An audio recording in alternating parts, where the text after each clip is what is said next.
Evening, everyone. I really hope you're well today. I'm sorry this stream was supposed to happen a couple of days ago, but I ended up doing other shows and life took over, and you know how it is.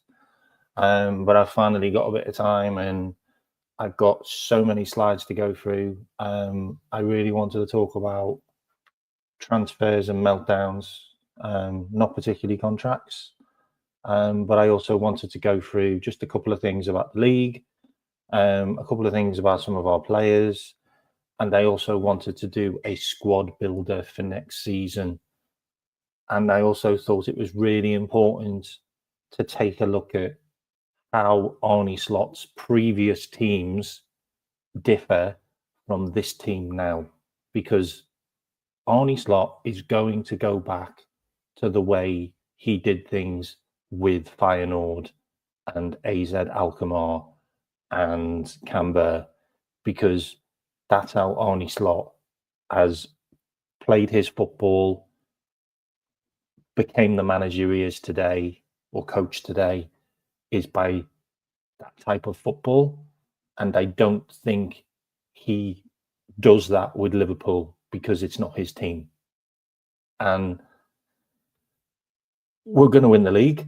That's going to happen. I'm going to show you some slides which are going to show that. And I think he's ahead of schedule by quite some distance, because nobody thought that we'd win the league.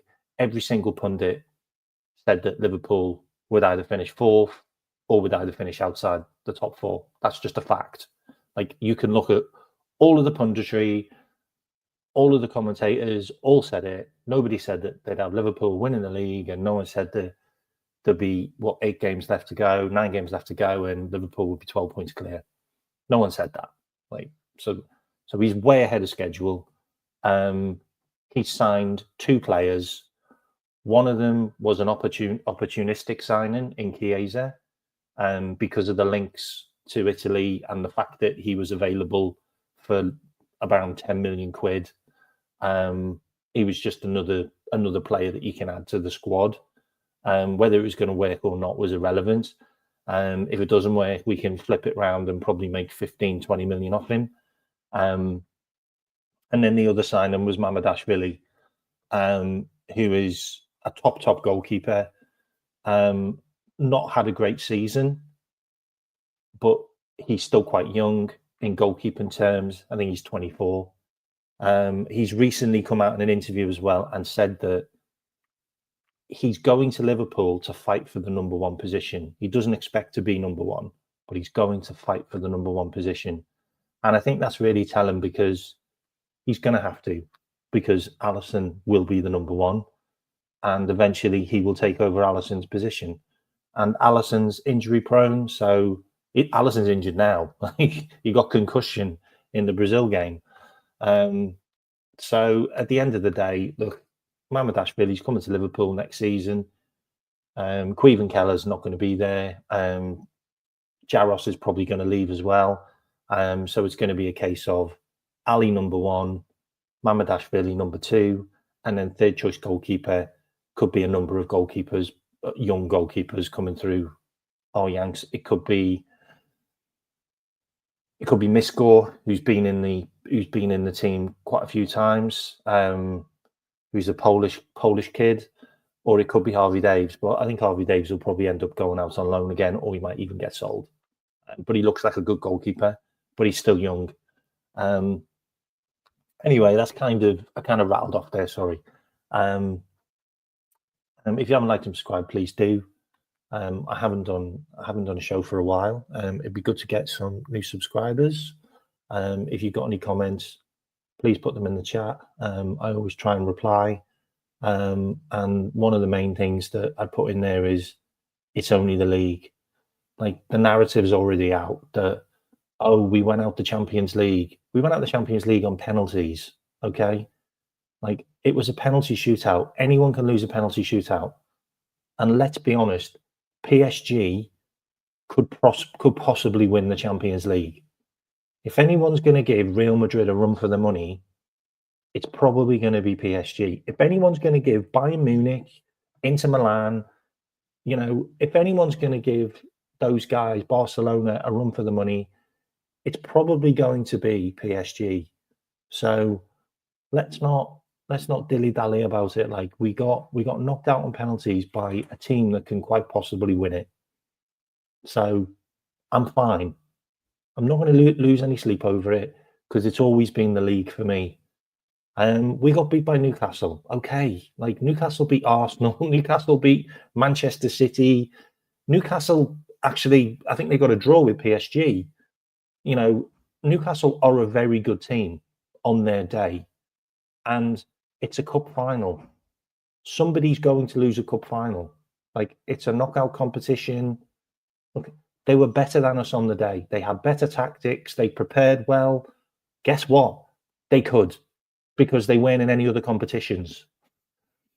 You know, they weren't in any. They're not in the Champions League. They're not trying to win the league.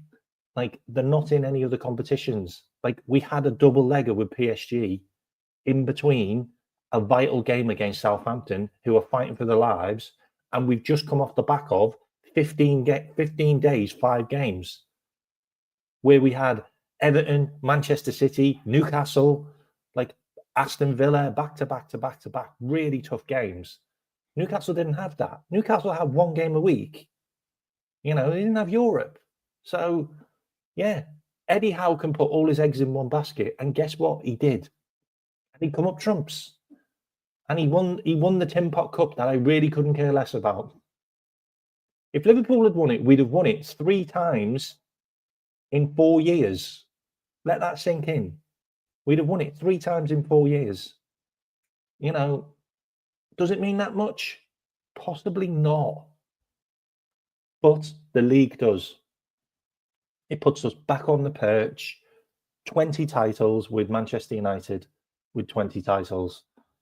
And we're in a much better position to go on and win another league next season. And I believe, and I said it on Husam's show, if we keep Salah and we keep Virgil van Dijk, I think we could win the league next season. I genuinely do. And I'll give you some of the numbers. Okay. Anyway, I wanted to go through a couple of things. So the first thing I wanted to go through was this chart. Okay. Let me just make myself smaller. 2 seconds. Okay. So I wanted to show you this chart. So these are the games that we have left. Okay. We have Everton at home. We have Fulham away. We have West Ham at home. We have Leicester away. We have Tottenham at home. We have Chelsea away. We have Arsenal at home. We have Brighton away. And we have Crystal Palace at home. Okay. If you really want to break it down, yeah, the most points Arsenal can get are 85 points, as you can see here, yeah. Nottingham Forest can only get to 81 points, okay. We're currently at 70 points, okay. We need to get over this mark. We need to get over this mark, okay. So essentially, we need to win 1, 2, 3, 4, 5 games. We need to win 5 out of 6, 7, 8, 9 games. That's what we need to win. Arsenal need to win every single game. Every single game they need to win. They need to win Fulham, Everton, Brentford, Ipswich, Tottenham. They've got Bournemouth again. They've got us. They've got Newcastle, and they've got Southampton. They need to win every single game. There's no point even thinking about Forest. There's no point even thinking about Forest, because we're going to win four games. We're going to get enough points from 4 games. We're going to get enough point. We're going to get at least 12 points from the remaining 8 games. So this really breaks it down into it just makes it much more simple to look at, because we need to win 5 games. Pick 5 games out of there that Liverpool are going to win. Well, West Ham at home is pretty much a banker for me. Leicester away is pretty much a banker for me. Crystal Palace at home is pretty much a banker for me. And then we're looking at the likes of Tottenham at home. So pick out another 3 points. Draw at Everton at home, draw at Tottenham at home, and draw at Brighton away. That's the league done. That's the league done. Like, literally, it's just there. Like, it's right in front of your face. Like, we've literally lost one game all season. One game all season in the league. People seem to forget we've lost 6 games all season. Yeah. 5 of them were in competitions, knockout competitions. 5 of them were in knockout competitions. The rest of them were in the league. We lost against Forest. We lost against Plymouth. We lost at Tottenham away in a cup, which we then won the other game. We lost at PSG at home, which was actually a draw in a way, but it was actually a loss at home. And then we lost at Newcastle in the final. That's it. That's it. I mean, we could literally go and draw 7 games. We could go and draw all those games. Sorry, we could draw all of those games and then win one and then win 2 games. You know, we could just draw Everton, draw Fulham, draw West Ham, win at Leicester, draw Tottenham, draw Brighton, draw Arsenal. Draw Chelsea, draw Arsenal, draw Brighton, and then win at Palace, and then the league's won as well. Like, it's literally like that. Like, we could pick and choose what ones we really want to do. Like, that's the flexibility we've got. And Arsenal still can't lose or drop points in any of those games. There's a big difference. There's a big, big difference. So that's what I'm saying with the league, okay? Slot has been unbelievable in the league this season. Massively, massively achieving way beyond what we expected. Way beyond what we expected, okay? And he hasn't even got any of his own players, okay? And let's just put this into perspective. This is how bad Liverpool's up front have been, yeah? Luis Diaz, Darwin Núñez, and Diogo Jota, yeah? Peter Crouch, who's 44 years old, has scored the same amount of goals as them this year. 2 goals. That's all they've scored. This year, those 3 players have only scored 2 goals. Absolutely shocking. Like, it's really, really comical.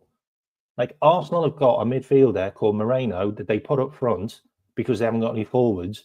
He's actually got a better record than our 3 forwards this year. He scored more goals than our 3 forwards. Like, we really do have to understand that Mo Salah and Cody Gakpo have been dragging this team through everything. Like I actually want to give you some numbers on Mo, because the Mo stuff is just mental. Like, so I'm just going to fire off a load of things. Okay, this is how good Mo is right now. So at the moment, Mo is on par to beat Lionel Messi's record, as in 63.8% of all Liverpool's goals and assists have come from one player. Okay, nobody's done that. Nobody's got as high as that apart from Messi twice. That's the season Salah's having. That is how influential Mo Salah is right now this season. Another stat, crazy numbers. Okay, this one. Okay, so in the orange is the rest of the team. In the blue is one player. That's how much Mo is influencing Liverpool this season. I would also state, if you look at Isak, he's number 2. If we could get Isak and have him with Mo, oh my God. I mean, next season, next season could be a walk in the park. Next season could be another 10, 15 points. I'm not joking. The numbers that Isak would provide with Mo is quite staggering. It's quite staggering how good Alexander Isak is. And I also wanted to show you some bits about Isak as well, because there's parts of Isak's game which we don't look at, which I know that Arne Slot is going to be looking at. And it's the fact that Isak is quite possibly one of the best dribblers in the Premier League. As in dribbles, successful dribbles, take-ons, like what he can do with the ball at his feet. It's not just about the finishing. It's about the runs he makes. It's about how he stays on side. It's about the fact that he can go past players. Like, he's a phenomenal player, and he's so consistent. Like, he's only had one season where he hasn't outscored his XG, which means that he scores more goals than his expected goals, and he's done it every single year. And people say that, like, it's a red flag looking at XG to goals, and if players outscore them, then it's like, oh, are they going to be able to do that all the time? Isak does it all the time. Isak was doing it when he was 18 years old, when he got signed from Borussia Dortmund to Real Sociedad. And that's also the team that Zubimendi plays for, by the way. That's all I'm saying as well about Real Sociedad. Anyway, I'll talk about Isak more later. Another stat that I want to show you about Mo. This one's crazy. Where is it? This one here, in case you haven't seen it. So, most goals for Liverpool in the Premier League this season. You got Mo Salah on 27. You've got Mo Salah away on 16. You've got Mo Salah at home with 11. And then you've got Mo Salah in 2025 on 10. And then you've got Luis Diaz on 9. That's how shit our forwards have been. Like, that is really how poor our forwards have been. That's just how impressive Mo's been all season. Like, he's an absolute monster. Like, I think we underestimate this guy. Like, and there's people like talking about, oh, you know, he's if he goes, like, we'll be better without him, and he's not as influential as Steven Gerrard, and like, even I'm starting to think that I don't think that Steven Gerrard could do what Mo's done this year. I don't think Steven Gerrard could do what Mo's done this year. Like, it doesn't look like Messi's going to be able to do what Mo did this year. Like, he's going to single-handedly drag us to a title on his own, purely on his own. Like, his goals, his assists. Like, if you just took Mo Salah in a team on his own, he could be third in the Premier League. Like, that's how big Mo has been this year for us. It is just it's just unbelievable. And to say that he's not in the Ballon d'Or conversation, he has to be in the Ballon d'Or conversation. Like you're talking about other forwards like Rafinha. Rafinha's only got like 13 goals this season in the Premier League. Sorry, in the Spanish Premier League. Like, Mo's got 27. Mo's got more assists and more goals than Rafinha by some distance. And Rafinha is the one that they're talking about for the Ballon d'Or, or Vinicius Jr. No, Mo's miles ahead of them. But, you know, it is what it is. I also wanted to kind of show this. So this is how poor we've been forward-wise. This was a 2017-2018 season, yeah? Look at the games to goals. Like, Mo got 52 games, 44 goals. Firmino, 54 games, 27 goals, 17 assists. Salah, 16 assists. Mane, 20 goals, 9 assists. Like, if we just had one more guy, just one more to hit numbers. I don't care about the assists. That's not an issue. But the goals, they have to come from somebody else. They can't all be Mo. And right now, they're all Mo. Like, Cody was out for a couple of games, big games, by the way. Cody was out for PSG and he was out for the cup final.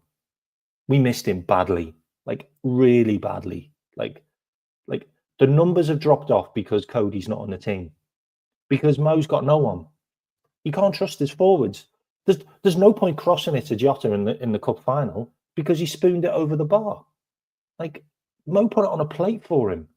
It was a huge XG chance. He also passed the ball to Darwin Núñez, and the ball came off his foot and went back to the goalkeeper. Like, that's a first-time finish. That goes to Isak. That's a first-time finish. If that goes to Isak, Isak's taking that ball down on his chest instead of trying to do some weird volley like Jota did. He's taking it down on his chest and he's rolling it into the net. Like, you need a calm, composed finisher. Like, and we don't seem to have one right now. We don't seem to have anyone in the forward line apart from Salah and Cody who are going to score any goals. And look, it's going to take a lot to get us over the line in this league if we haven't got anyone who can score goals. And we're really lucky that we've got Cody back because Cody's going to chip in. He scored a good goal for Holland. And obviously Mo's there anyway because Mo just scored for Egypt. He also put another one on a plate for an Egyptian striker to miss. Like, it's huge. Diaz is poor, Núñez is poor, Jota's poor, and they all need to go. They all need to go next season. We cannot have any of those guys in our team next season. We need better players. And I've got a wild spin on what we might do in the window, and I've also got a wild spin on what we might do with our team next season, because I don't think Mo's going to stay as a right winger next year. Maybe next year he might, but I've got a sneaky feeling that Slot might use him as a number 9 or a number 10 next year, and he might buy a right winger, a really pacey, skillful, fast right winger who can take players on. We've got nobody in the team that can take players on. We haven't got anyone on the wings, and we haven't got anyone in the attacking number 10 position that can do it. We haven't. It's so unfortunate, but we just haven't got that type of player at Liverpool now. So that's what Arnie Slot's going to want. Big up Mo, by the way. Big up Footy Judge Mo. Thanks for the raid. Thanks, Mo. Appreciate it.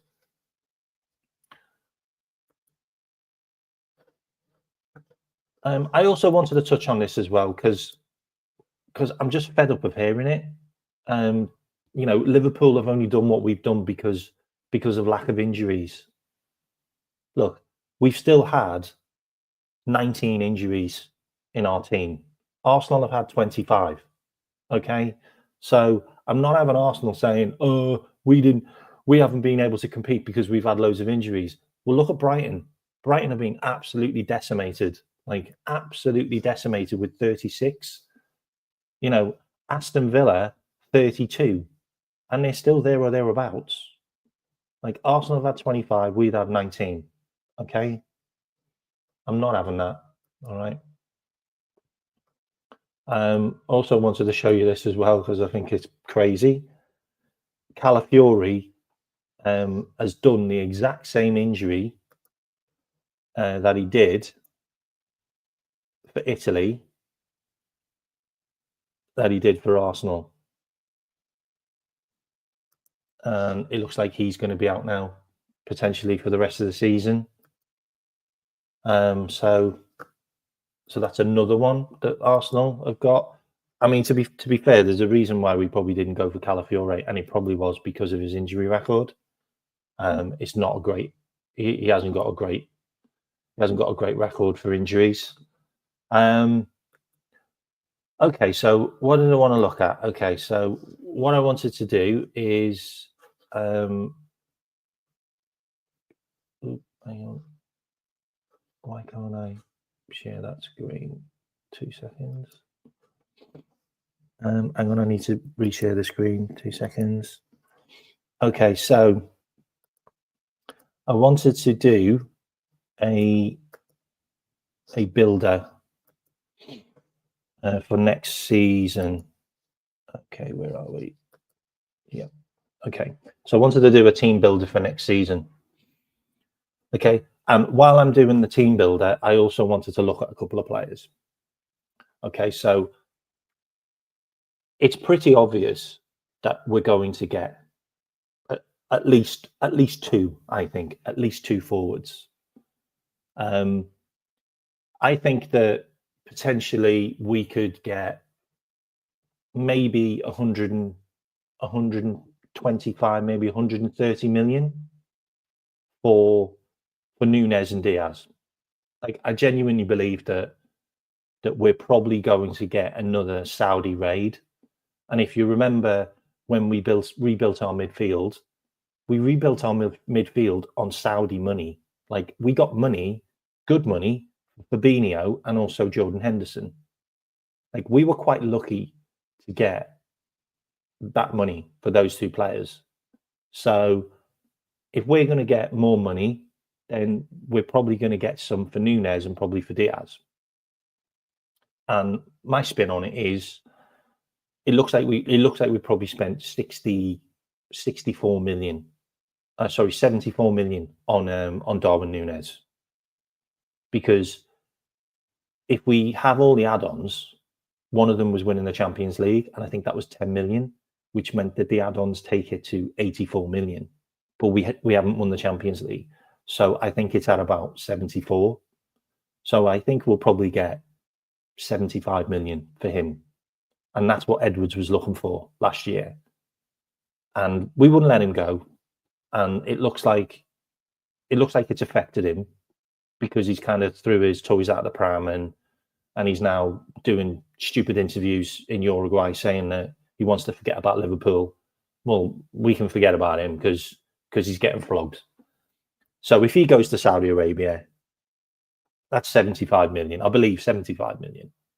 I know Atletico Madrid have offered like 40 million, like, and a loan and then 40 million.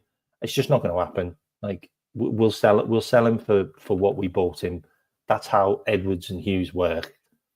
So we'll get good money for him, just like we did for Carvalho, just like we did for other players that have left Liverpool. You know, Bobby Clark. Like, we've got decent money for these players. Vandenberg. We've got really good money for these guys that cost us very little. We're going to want to get our money back for Nunes. So I think he'll go to Saudi Arabia. Okay, so let's just put 75 million there. Yeah. I also think we're probably going to get 75 million for Diaz. We paid about 36, 37 million for Diaz, which is a lot of money, but he had a good season, and so did Nunes, and that's why we shelled out on these two guys.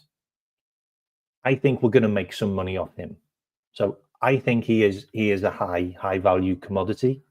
I just don't think he fits our system. I don't think he's good enough for the Premier League, if I'm honest. He could have gone to Man City last season.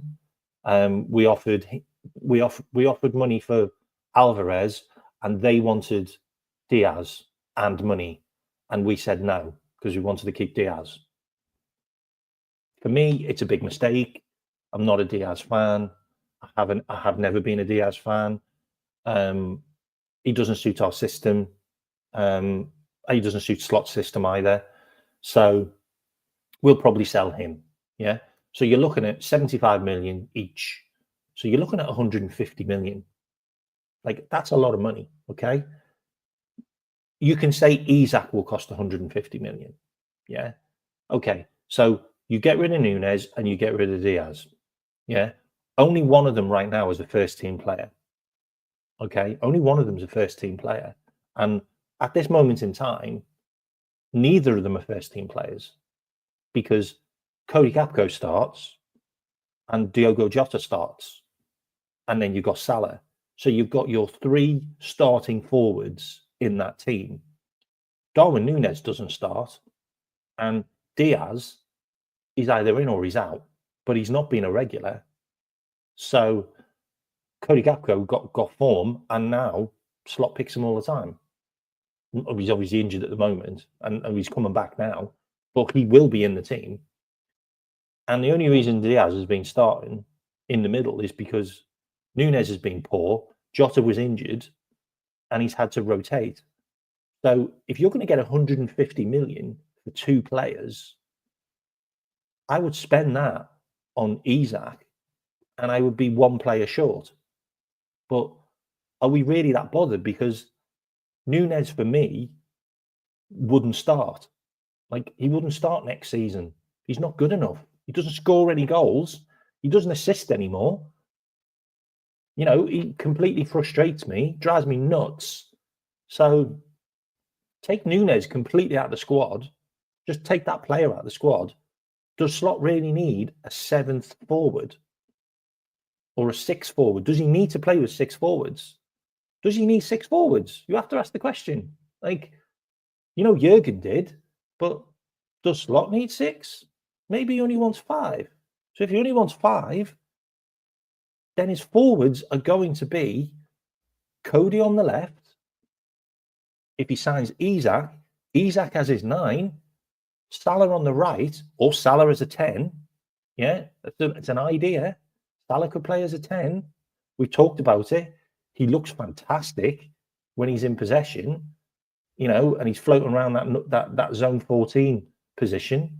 I think he'd be sensational. He's been sensational this season because he's been playing in that kind of role where he's cut in and he's been deadly, and he's also been really creative as well. And the whole aim of Liverpool is to get that man free and to get those 3 guys that always mark him out of the picture by having an overlapper or an underlapper runner or a midfielder making a run in and taking away defenders and midfielders and giving Salah the freedom. Play him in a 10, super. Isak ahead of him, wow. And then Cody, who's been brilliant at assist and brilliant at shooting this season. There's your forward line. And then what you need? You need a pacey guy. You need a winger. You need a real winger who can dribble past players, who can make that run, take it to the byline, cut in, go past players. For me, I'm going to start filling this squad in now. Okay, so this is all generalization, okay? But these are all players we're linked with. Big players that we're linked with, okay? So I'm not just like making this up. These are players that we are very much linked with. And also, Arne Slot has talked about these guys as well, which I find very interesting. Okay, so where's Mo? There's Mo Salah. And then this guy here. I know it's a wild one, but can you see that one in there? Frimpong. And the reason why I say Frimpong is I can't see Frimpong being a right back for us. I just can't see it. I've looked at his numbers as well. He's really not a defensive-minded player, and we go crazy because Trent is too offensive and doesn't do enough defensive work. I genuinely believe I think it will be Bradley next season. And I think it may be Quansah as his backup. I can't see us signing a right back next season when he's been playing Quansah as a right back. And Quansah will have a season behind him and a pre-season in playing right back. And if Slot wants to have 3 central defenders, yeah, but one of them will be a right back who can play centrally, yeah. Look at the left-hand side. What do you have on the left-hand side then? You can have a guy that can be a really offensive-minded left back. And if you look at some of the guys we're linked with, left backs, You've got Anthony Robinson. Anthony Robinson is an insane engine on him who just goes up and down all day long, swinging in crosses to the back post. Who are you going to have on the back post? You're going to have Isak, who's brilliant in the air. You're going to have a guy coming in, Frimpong. You're also going to have Mo Salah. You know, you're going to have maybe a late runner like a McAllister or a Szoboszlai coming in. Like Anthony Robinson makes a lot of sense for me, but the age is a problem. We don't go for anyone who's over the age of 24, 25. That seems to be a standard. But if you look at Andy Robinson's 31. He's going to be 32. Anthony Robinson's going to be 27. You're still going to get 3-4 years out of Anthony Robinson, like good years. But then you've also got Kerkez. Kerkez looks like a really, really good player. Kerkez plays beyond his age for me. He's 21. He plays like he's 23, 24. He's very confident. He started to get more assists, which is a good thing. There's a reason why big clubs are linked with him. I think he's a good player. I think Kerkez could be one as well. Someone's also put it in the chat as well. You've got Hato. I mean, I watched Hato for Holland. Hato's a great player. I mean, he got sent off in the last game I watched, but he's a great player. He's also a guy that can play centre back. He's very young. It is a concern. Like, it is a concern to throw an 18-year-old in as your main left back. I think that's maybe a bridge too far. I think maybe if you're going to get Hato, I think you get Hato and you give him a year to acclimatise. But we need a left back to come in and play. Like, we need a left back to come in and play right away. And then you've also got Martinez, who's the guy from Girona, who Arne Slot's talked about in press conferences. He really rates that guy. He likes the football he plays. He's a very attacking player as well. He's also a guy that can play as an actual left winger. So you've got players that are more offensive wise on the on the left hand side that we're linked with. We're not linked with anybody on the right hand side. No right backs whatsoever. We're just not. It's not a position we're looking to strengthen. Like, so for me, it feels like if Trent goes, when Trent goes, for me, you've got Conor Bradley and you've got Quansah. And if you've got Quansah, who can play as a centre-back, who can also play on the right-hand side, who doesn't provide a huge amount of attacking options, because he doesn't, he's a centre-back playing as a right-back, then your left-back will be more offensive and your right winger will be a winger, because Mo Salah's not a winger. He's going to be doing a wing back, right winger job, as in Frimpong. Makes perfect sense for me. It really does. And it all ties up with the way Slot used to play. The way Slot used to play with Feyenoord and also AZ Alkmaar. I mean, when he was at AZ Alkmaar, he tried to sign, he asked them to sign Kerkez, and they ended up getting Kerkez, but he'd left. So it's a real interesting dynamic that makes a lot of sense for me. And it explains why we're looking at offensive left backs and not defensive left backs. You know, and on the right hand side, nobody.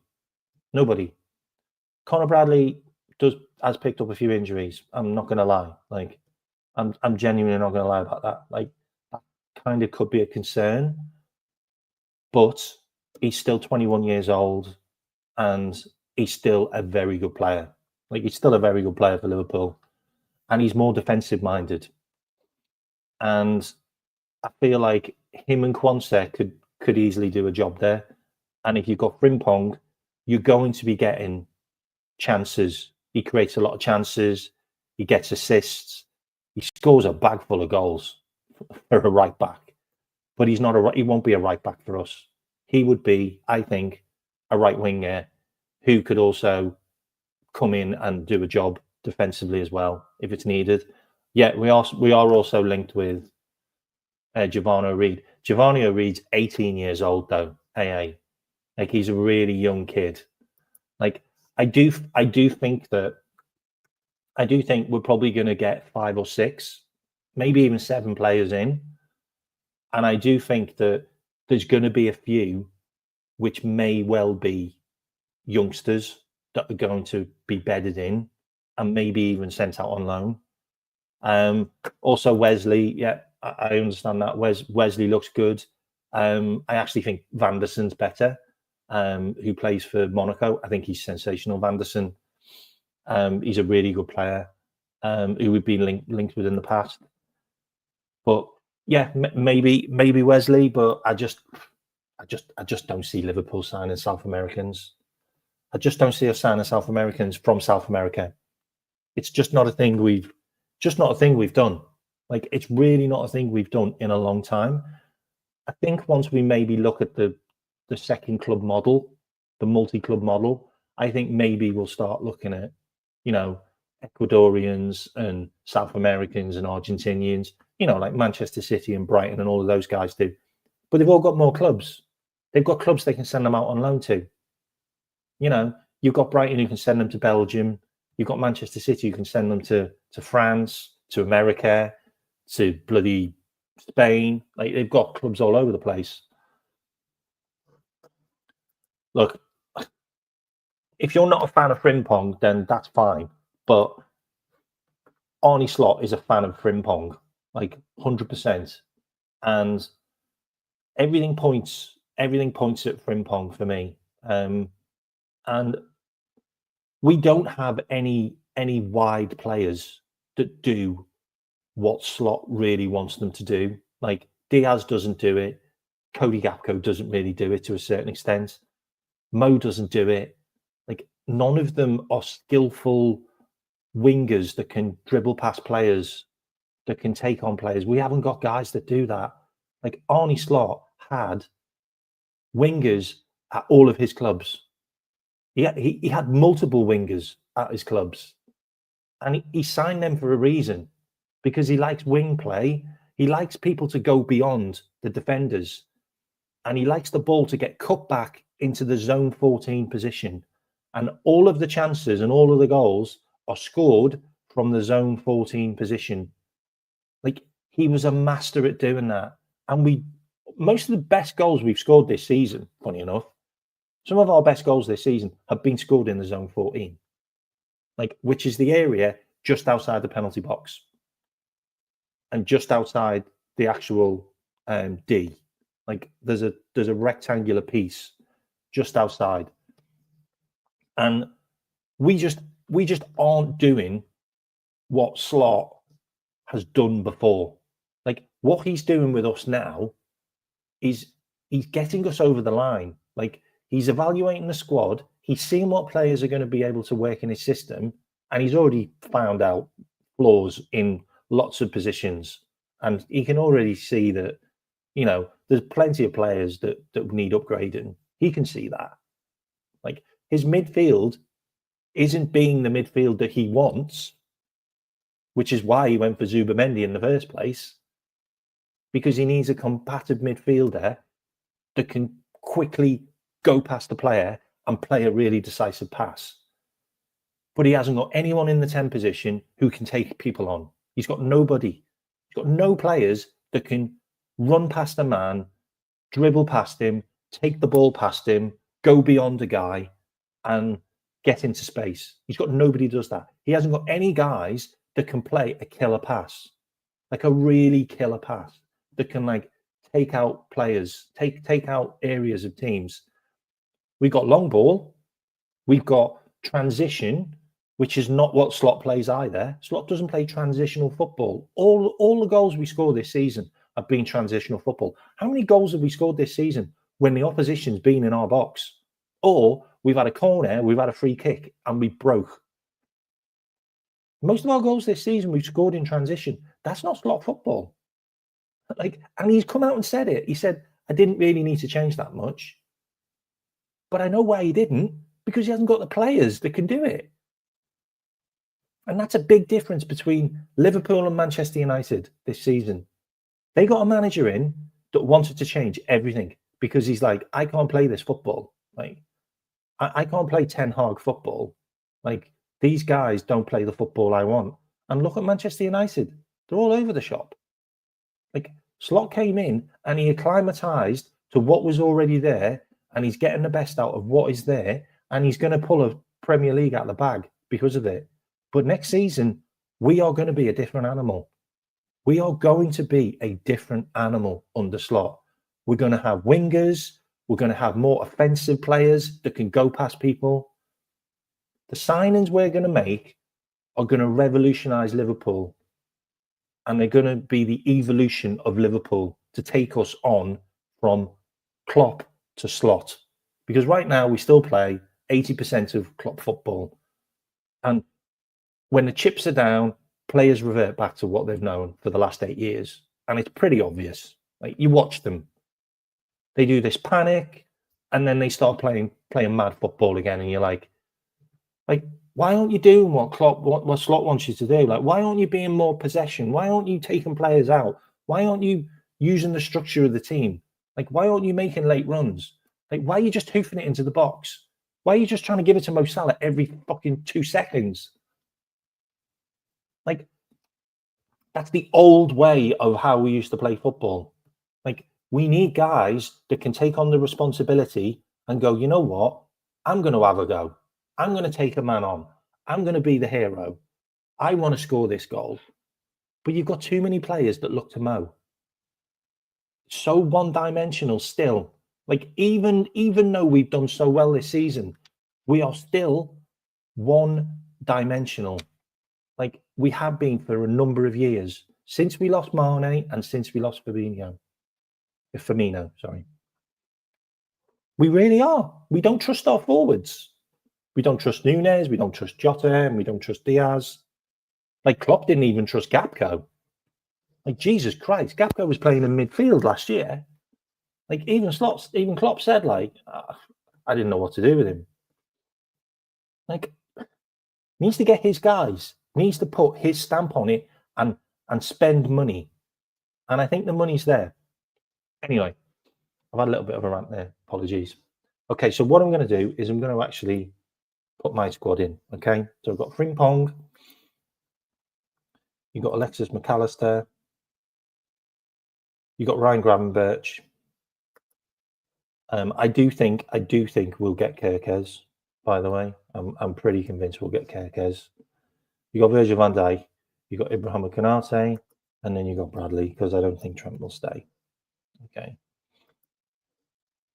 And you got Alisson. Okay. So we got a great team there. Yeah. That's a great team. Okay. And that's not a huge amount of players that we bought, by the way. Okay. The only players that we've signed in this team that I've got in front of me is Alexander Isak, who would be 120 million for me. Frimpong, who's got a 33 million pound release clause, and Kerkez, who's got a 38 million pound release clause, and that is it. Okay, and I get it. I get that we're linked with a million other people. I get that there's so many other guys that you think we should sign and we'll get, and all of this stuff. Slot wants 15 players. Slot wants 15 players. Like, I'm sorry to break everybody's hearts, but Slot wants 15 players. And what Slot wants, he wants guys that are going to be available every single game. And he also wants better players. He wants better players. So if we want to go through a list of guys that we're going to get rid of, I'm now going to list them in this same format. Okay, so you can see it. Let me just make this a bit bigger though, because it's quite small. 2 seconds. Let me just zoom in. Okay. Okay, can we see that? Is that bigger? A bit bigger? Yeah, it's a bit bigger. Okay, so now we're going to list players that are going. Okay. So we've got Nunes. We've got Diaz.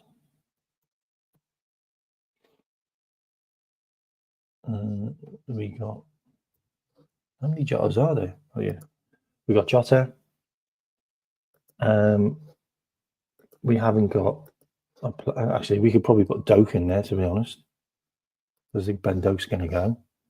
Midfielder wise, we've probably got Endo that's going to go, and we'll have Tyler Morton as well. That'll go. Okay. Yeah. Then you've got Costas.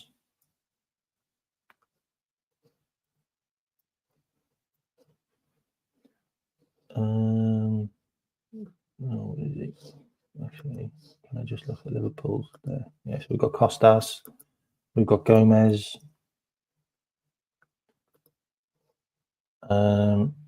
We have, who else have we got defensive wise?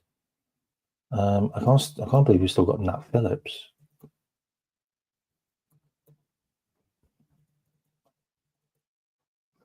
I'm just going to go through the list, see if there's anyone there. No, I can't see anyone else that's going to be there. Okay, so I'll leave that one. And then we've got Trent. Actually, I'll just put Trent in there because Trent will go. Okay, so we've got Trent. I also think that what's the name would go as well. Right back. No, yeah, he's a right back. Ramsey.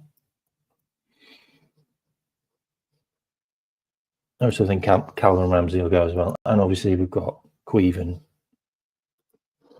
I mean, that's wild. I mean, let's just look at that list because that's wild.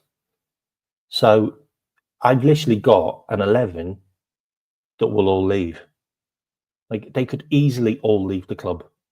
And we're not even talking about Virgil van Dijk, Salah, Kanate, who's definitely a possibility with PSG sniffing around. And you've also got Harvey Elliott, who people have talked about, like, you know, potentially. I mean, that's wild. So you've got Darwin Núñez. I think Darwin Núñez will get 75 million for. We've got Luis Diaz. Can someone add this up, by the way? So Darwin Núñez, 75 million. Luis Diaz, 75 million. Diogo Jota, potentially 30 million, we'll say. Should we say 30 million? Ben Doak, 25 million. Endo, 15. Tyler Morton, 15. Kostas Tsimikas, 20. Joe Gomez, 30. Ramsey, 5. Trent's going to be 3. And then Queven Keller, 25. Like, that's a lot of money. That's a lot of money. We're talking a 250 million pound sales. And can we just realistically look at this as well as an overall picture? 290 million. Jesus Christ. Okay, that's a lot. Big up, Eric. That's a lot. Okay, so say we don't get 290. Say we get 250. Yeah. Okay. 250 is still a big number. Yeah. Out of that team, who's a first team player? Do any of those players start for you apart from Trent? Do any of those players start on the Liverpool team apart from Trent? Luis Diaz, potentially? That's what I'm trying to say. Like, that's genuinely what I'm trying to say is there's a huge amount of bloat in the Liverpool squad that could be moved on because Slot doesn't play them. Like, if you look at Slot's team, yeah, you've got 15 players that have all played around 3,000 minutes. Yeah, 15 players around 3,000 minutes. The rest, it's a huge drop off. Like Harvey Elliott's played less than 1,000. Quansa's played less than 1,000. Chiesa less than 1,000. Endo less than 1,000. Queven Keller's played about 1,500 because Ali was injured. Kostas Tsimikas less than 1,000. Diogo Jota less than he probably played about 1,500 minutes. Nunes, he's played quite a lot.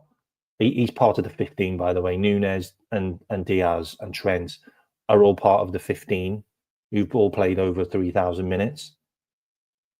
But there's only one guy there for me who's a first-team player under any manager that comes in to Liverpool, like who you'd say he's in my starting 11, and that's Trent. Every other player there can be sold, and we can upgrade all of them.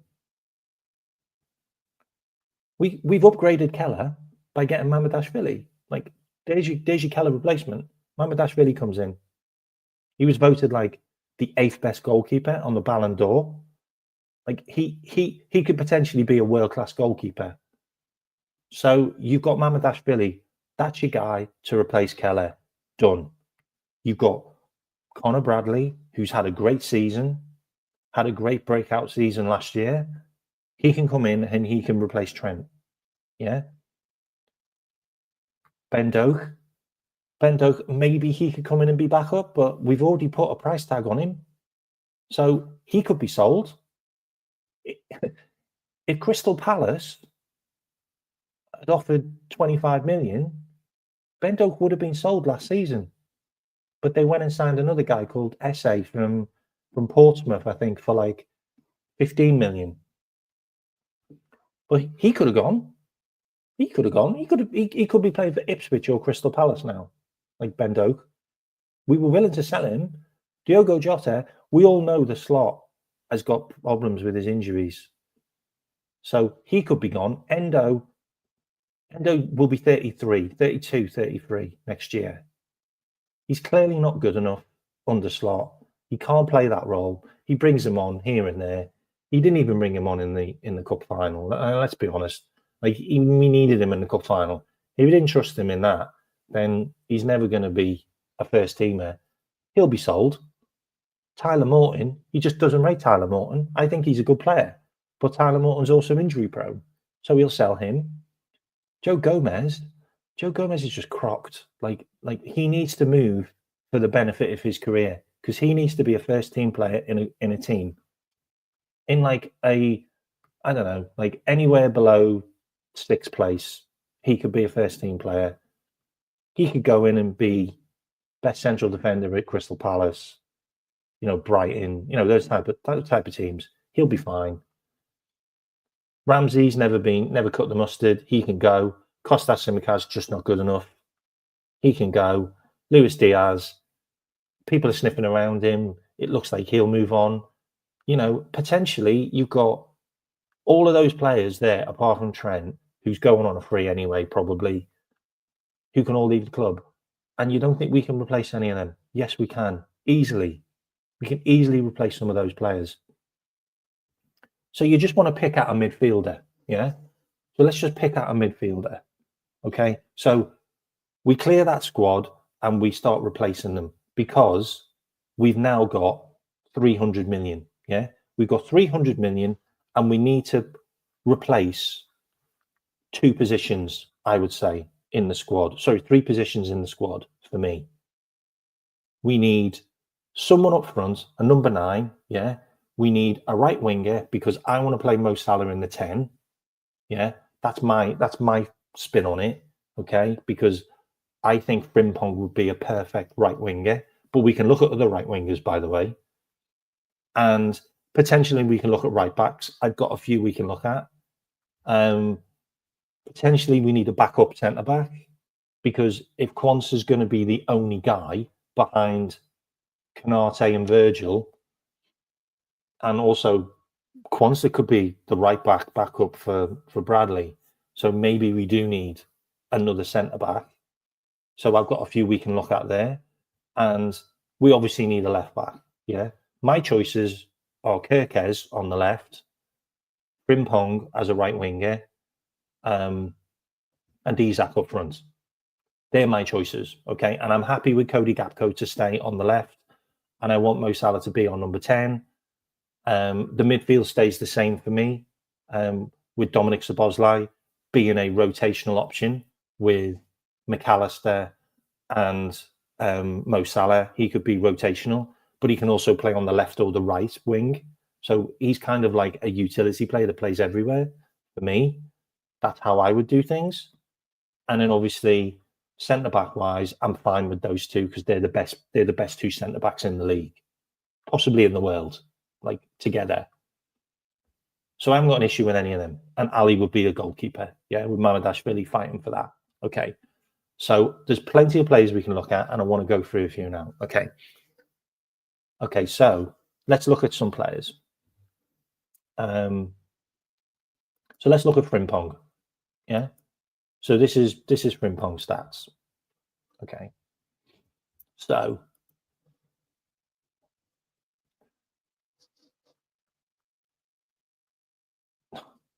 as a fullback, I mean, his numbers are just insane. Like his shots, his assists, his expected assists, his shot creation actions. Like to have a fullback that can create 2.9 shot creating actions per 90 minutes is just bonkers. Progressive carries, four every game. Like successful take-ons. He's doing one take on a game.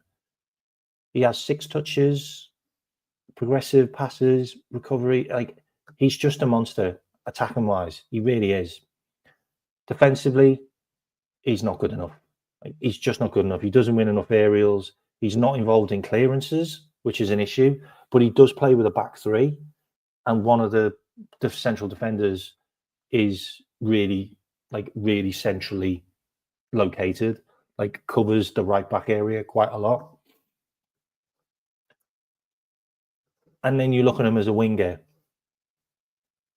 Progressive carries, touches, like everything about him fits what we want. And if I just look at his numbers, I mean, the similar players are Dumfries. Like we know that Dumfries is a great player for international. He's been good. Miguel Guerres is quite an interesting one because that's a guy that we've been linked with, and he would be on the left. He's a left back. I actually quite like Keane Lewis Potter as well. By the way, his numbers aren't bad, for Brentford. Like statistically wise, that's another one that could be on the data model. But then you just look at his progression. Like he's 23 years old.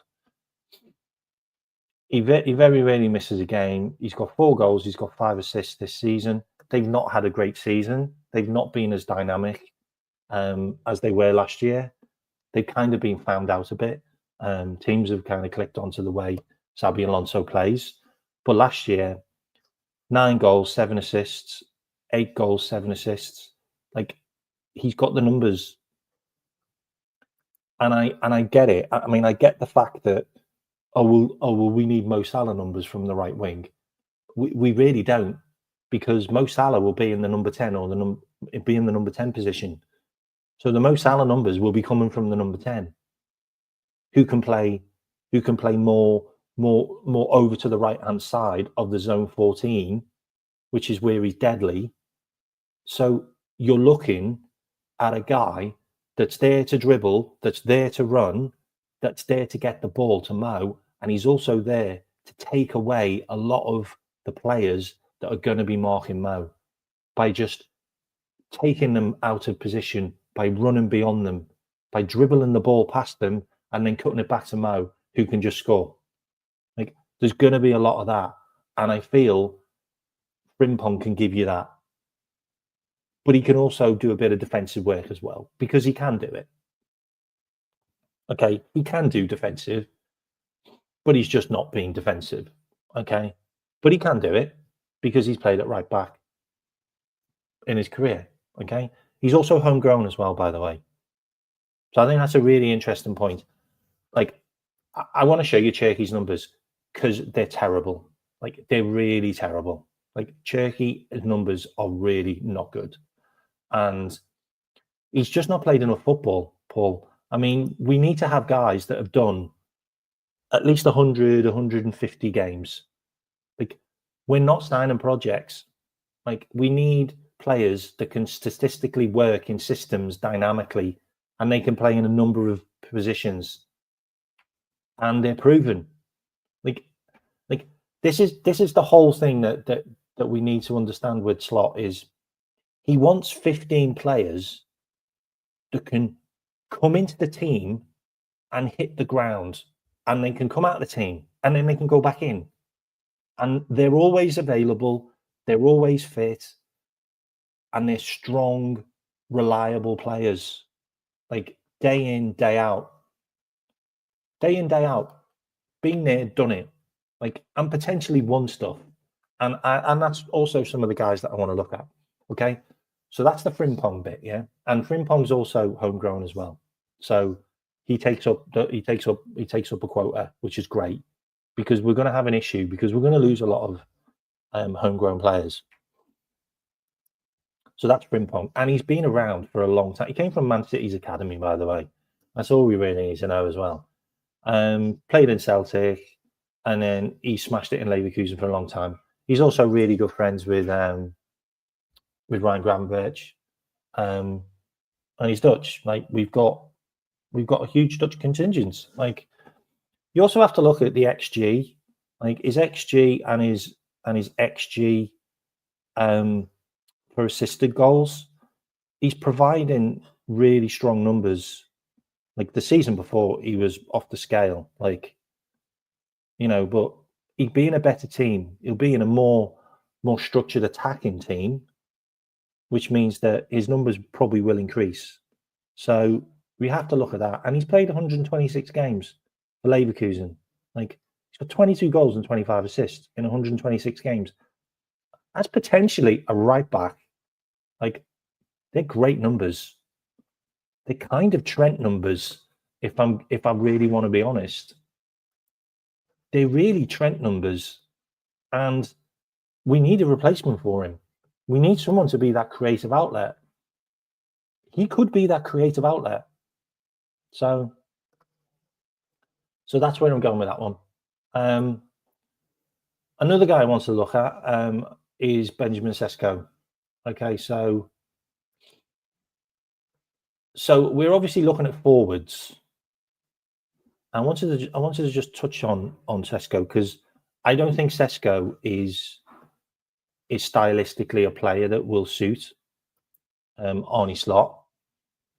And if you look at, I mean, obviously the goals. So Benjamin Sesko reminds me of a Erling Haaland before he went to Manchester City. Okay, he doesn't do any of the defensive work. He's not involved in any of the play, but he scores goals. Okay, and that's what he does. Like, he scores goals. And if you look at his passes, his take-ons, his progressive passes, his defensive work, it's just non-existent. He's really just non-existent, but he scores goals. And he's kind of on that trajectory that Haaland was. So he came from a lower league team in Salzburg as well, by the way. And then he went through the Red Bull system, and he's at Leipzig. So he didn't go to Dortmund. So he stayed in Germany. He went to Germany, and I feel like the next one is probably going to be Arsenal.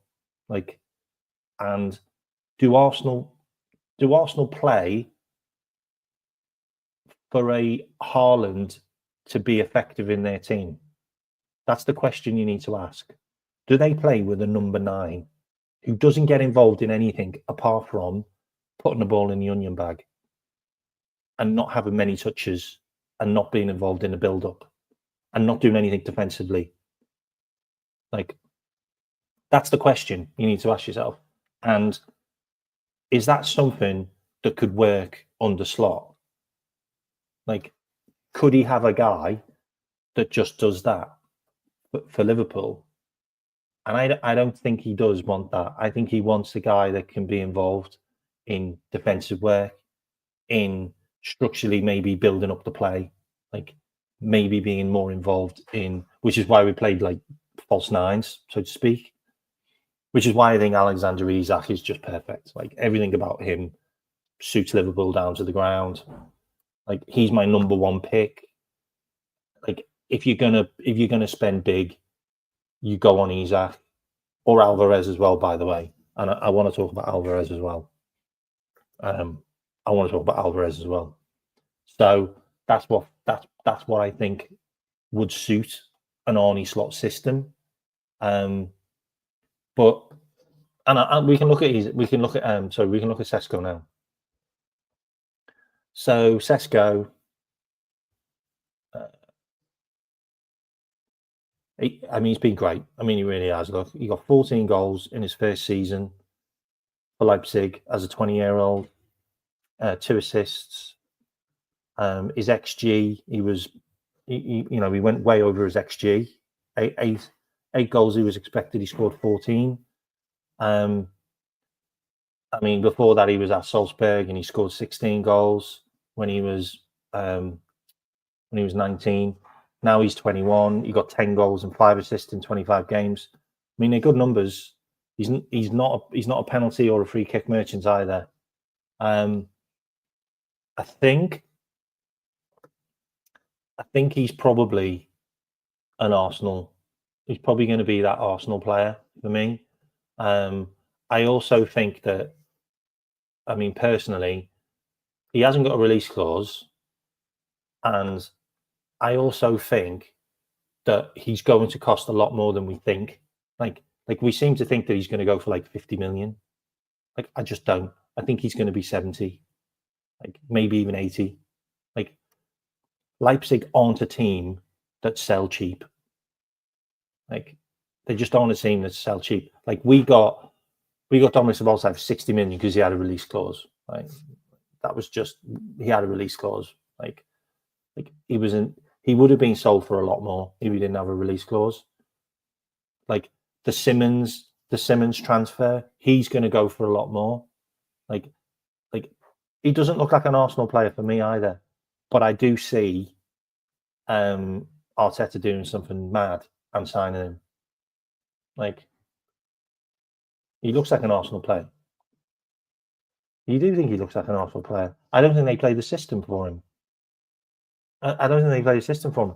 But he's a young player that's ready for the next phase. Like he's ready for a big club. Like, and Leipzig, I mean, they're in the Champions League. We beat them. Like they're probably not gonna make it into Europe this season, and they're not having a great season. I don't know. Like, does he? Like, in a weird way, I could see him going to Saudi in like a year's time. I don't know why. I could see like Saudi just doing like a John Duran and just spending 80 million on him and him just going. Like, I could see it happening. I just could. I don't know why. I just could.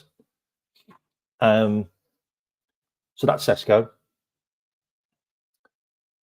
Next one I wanted to look at was I'm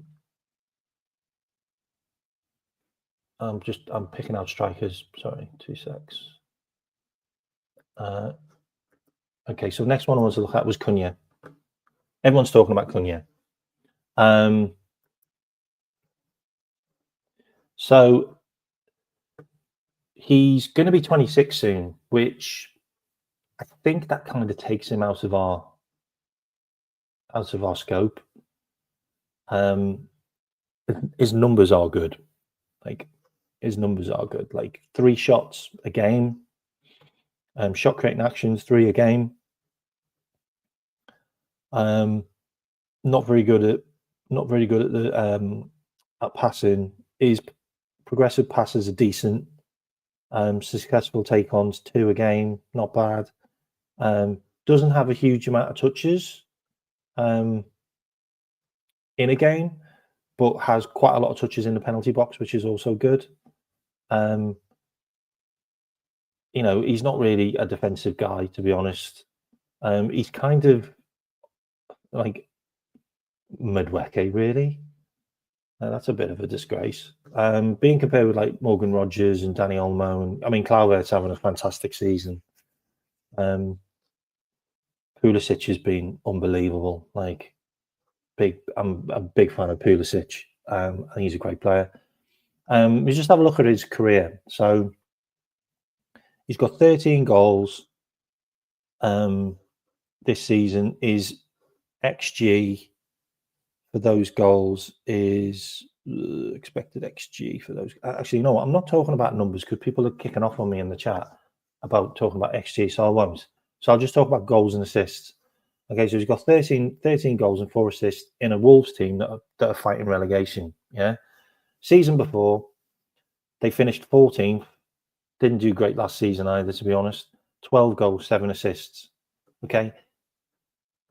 He's having, for me, if I'm completely honest, he's having a Luis Diaz, Darwin Núñez type of season.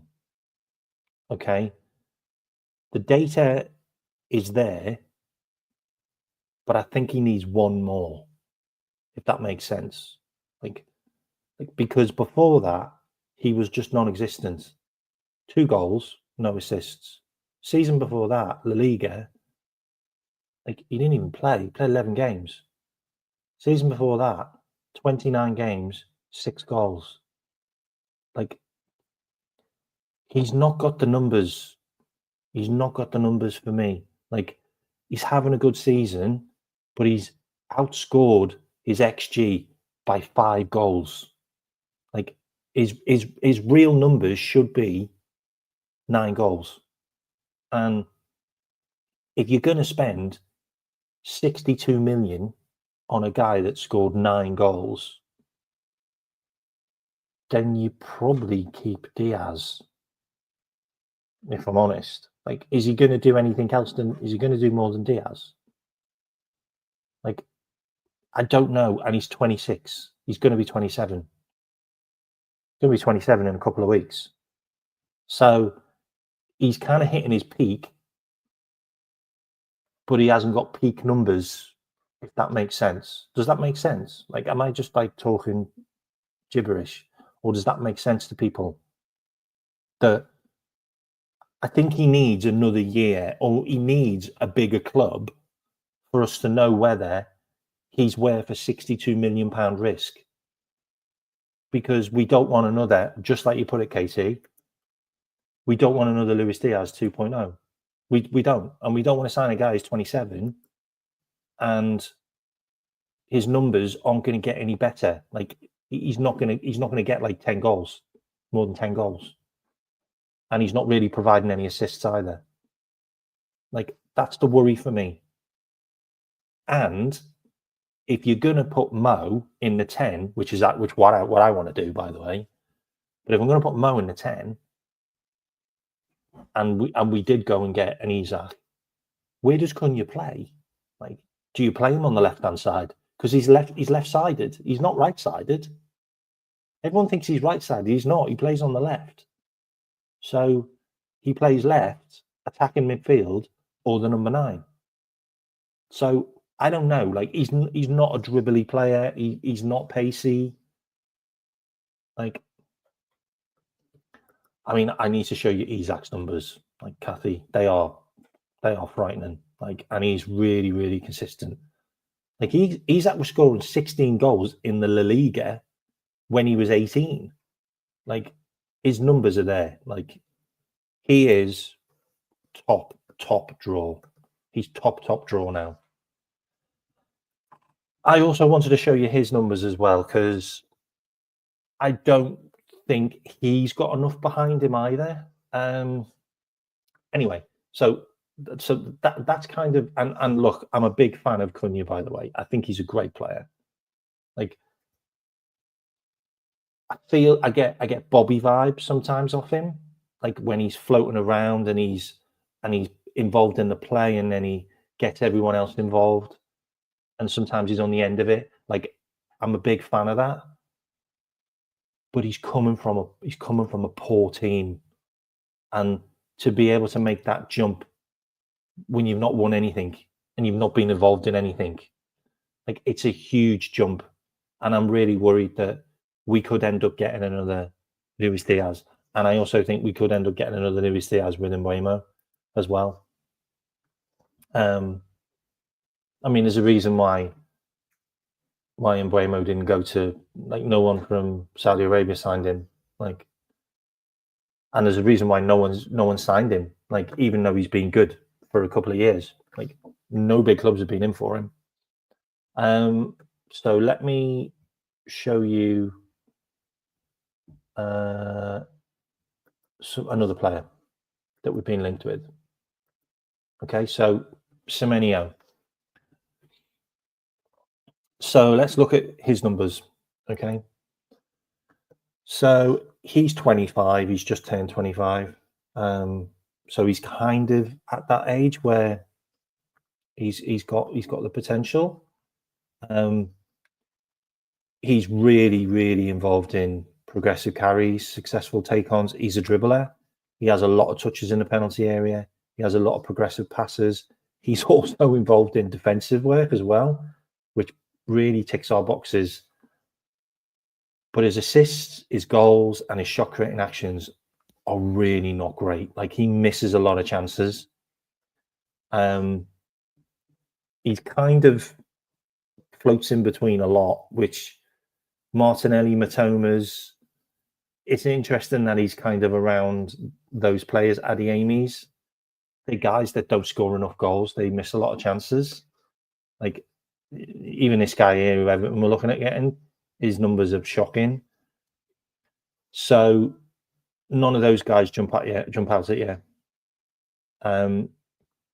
He's having a good season. Like, he's 24, obviously, 7 goals, 4 assists. Last season, he got 8 goals, 2 assists.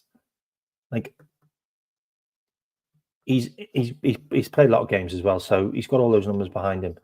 But if you're looking at a guy who's played 111 games, he's got 16 goals and 18 assists. I don't think they're enough.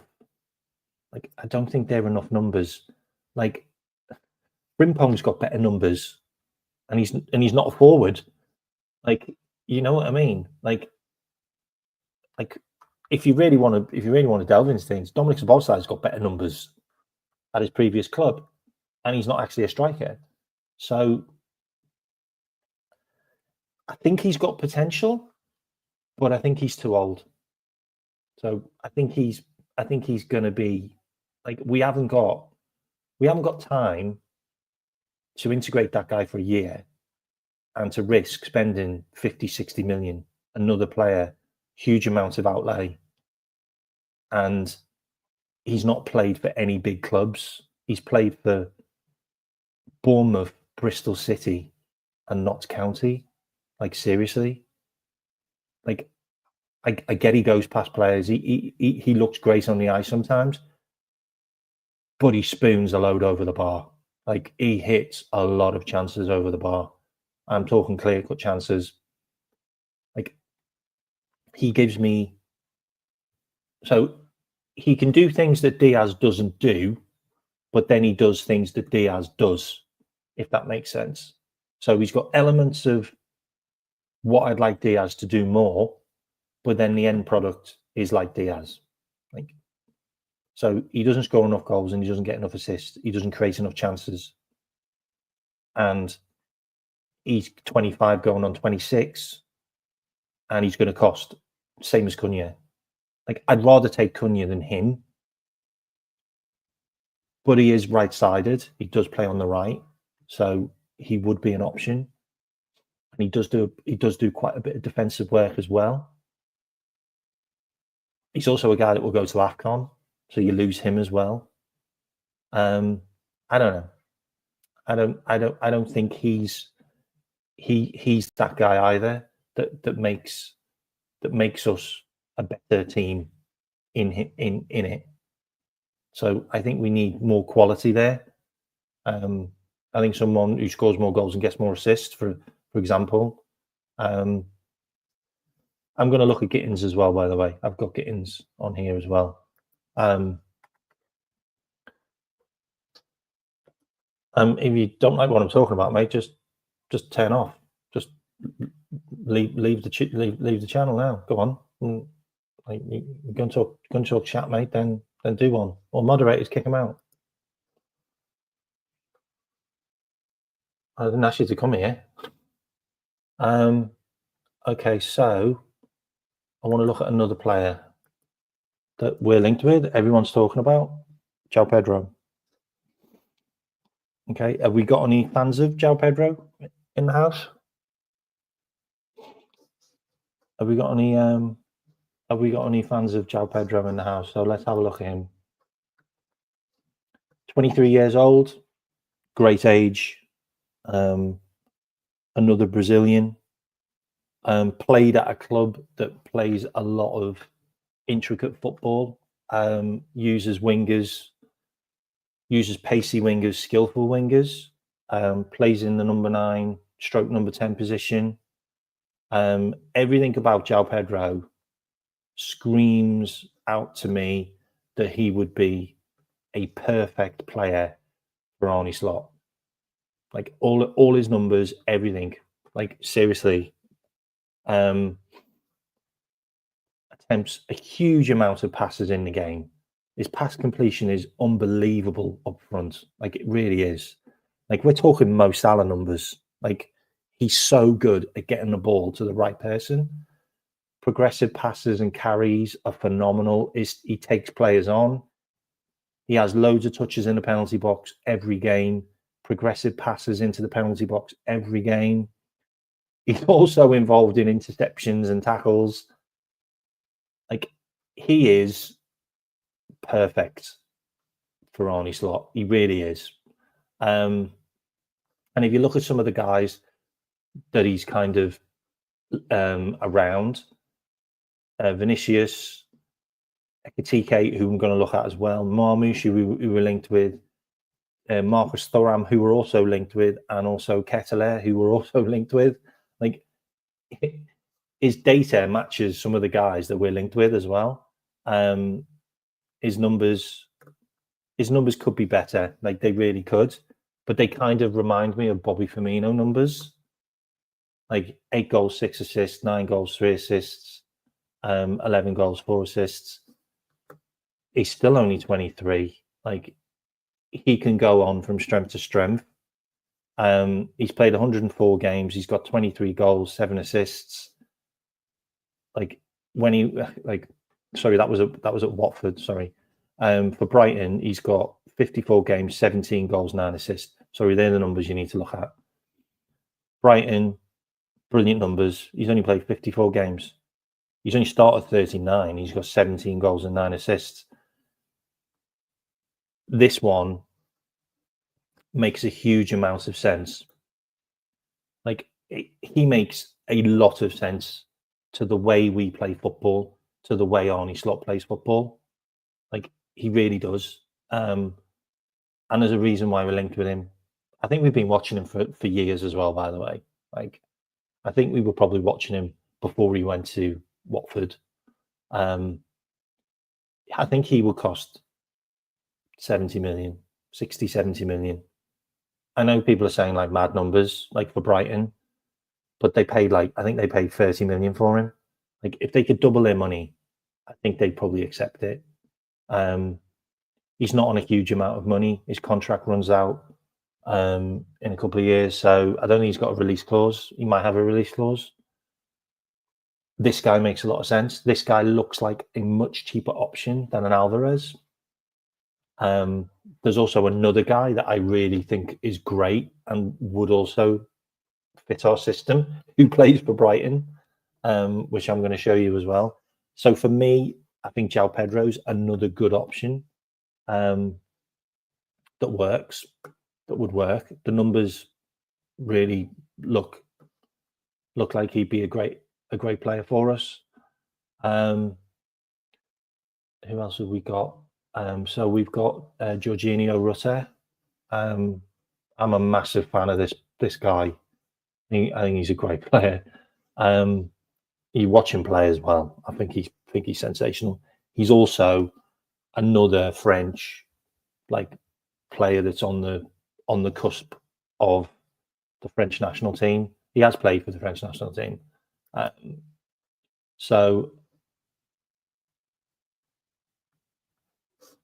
defensive wise, he's really good.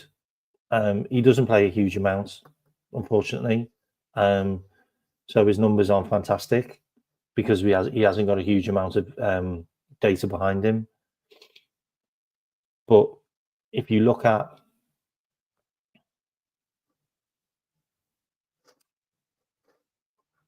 so he's only had one season at Brighton, 28 games, only 19 starts, 5 goals, 3 assists. I think he could be he could be good for us transitionally. In like a number 10 position. When he was at Hoffenheim, 57 starts, 11 goals, 4 assists, but he was like 20 years old.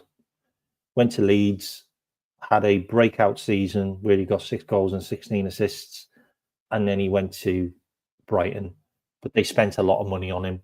So I think he would cost a lot of money. He's also on £75,000 a week as well, which I didn't know.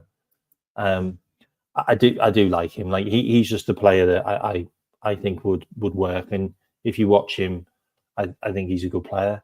But that's just my choice on him. But João Pedro, everything jumps out at João Pedro. Also, I wanted to have a look at Gibbs White. Everyone talks about Gibbs White. I think we were monitoring Gibbs White when he was at Forest. So Gibbs White is 25, just turned 25. Star player for Nottingham Forest, like really is. You can see that he doesn't have a huge amount of shots. His assists are good. Shot creating actions are, and I mean, just look at the difference between him and João Pedro. Like progressive carries are good. His pass completion is good. His passing attempts aren't bad at all. He's involved in more defensive work. But he's kind of had 3 seasons where he feels a little bit like a Curtis Jones for me, and Curtis Jones isn't getting regular football for us. So is Morgan Gibbs White going to push Curtis Jones out? Because I think Curtis Jones can do what Morgan Gibbs White does, but probably better, if I'm honest. So if you're going to play Curtis Jones every game, you think Curtis might get 10 assists and 5 goals? Well, I think he would. Like, would he get 7 assists and 5 goals? I think he would. I think Harvey Elliott would if you played him every game. So, and he's going to cost a lot of money. Like, I think Gibbs White's an £80 million player. Like, I think they'll probably want 80 million for him. He's worth so much to them. So for me, I think that's a huge outlay on a guy that we probably don't need. Like, he's not going to play as an 8. He's going to play as a 10. And defensively, are we going to need him? No, we're not going to need him in the 8 we're not going to play him in the double pivot.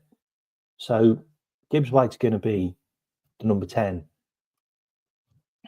We've got Dominic Szoboszlai there. We've got Curtis Jones there. We've got Harvey Elliott there. We potentially play McAllister there. We can potentially move Mo Salah into that position. If we signed Acuna or João Pedro, we could play them there. Like, there's plenty of options there. I don't think Gibbs White is an option for me. We'll look at Julian Alvarez now. I don't think this is going to happen, by the way. Like, he's going to cost 100+ million. They spent 80 million on him. He's 25. He's unbelievable at carries, passes, pass completion, passes attempted, take-ons, progressive carries. Like, he doesn't take a huge amount of shots, but for a team that just doesn't score many goals, they scored 44 goals, and he scored like 17 of them. Like, he does a lot in the game. Tackles and blocks. He's involved in the defensive work as well. And for me, he's just a winner. His numbers are like Mamouche and Vinicius Junior, Lookman, Ketelaere. I want to show Ketelaere as well because I think people are overlooking him as well. He could be a wild card. And his numbers are great. Like, this is just in the league. 28 games, 11 goals, 2 assists. Last season for Man City, got 11 goals and 8 assists. Like, he didn't play up front for Man City. He played all over the place. Season before, 9 goals. Then he played for River Plate when he was 21, 18 goals, 6 assists. Like, he won the league with River Plate. He's won the league with Man City. You know, they're challenging for the league with Atletico Madrid. He's a winner. You know, his numbers are great. 38 games, River Plate, 22 goals. 67 games, 20 goals, 8 assists in a Man City team. Atletico Madrid, 28 games, 11 goals, 2 assists. Like, he's consistent. He'll be great for us. And he can play in multiple positions as well, if we need him to. He's going to cost a lot of money. Like, are we even going to do like a Nunez 50 million Alvarez swap deal? It's just not going to happen. I just don't think it's going to happen. Like, I don't think Diego Simeone's going to let him go after one season. And it wasn't one of the Alvarez reasons for moving. His wife wanted to be in the hot weather. Like, you know, he wanted to move to a hotter country. Like, I can't see it. By the way, if you haven't liked and subscribed, please do. There's over 150 of you in here earlier, so it'd be great to have more subscribers. So if you haven't liked and subscribed, please do. Let's have a look at some other players. So we've got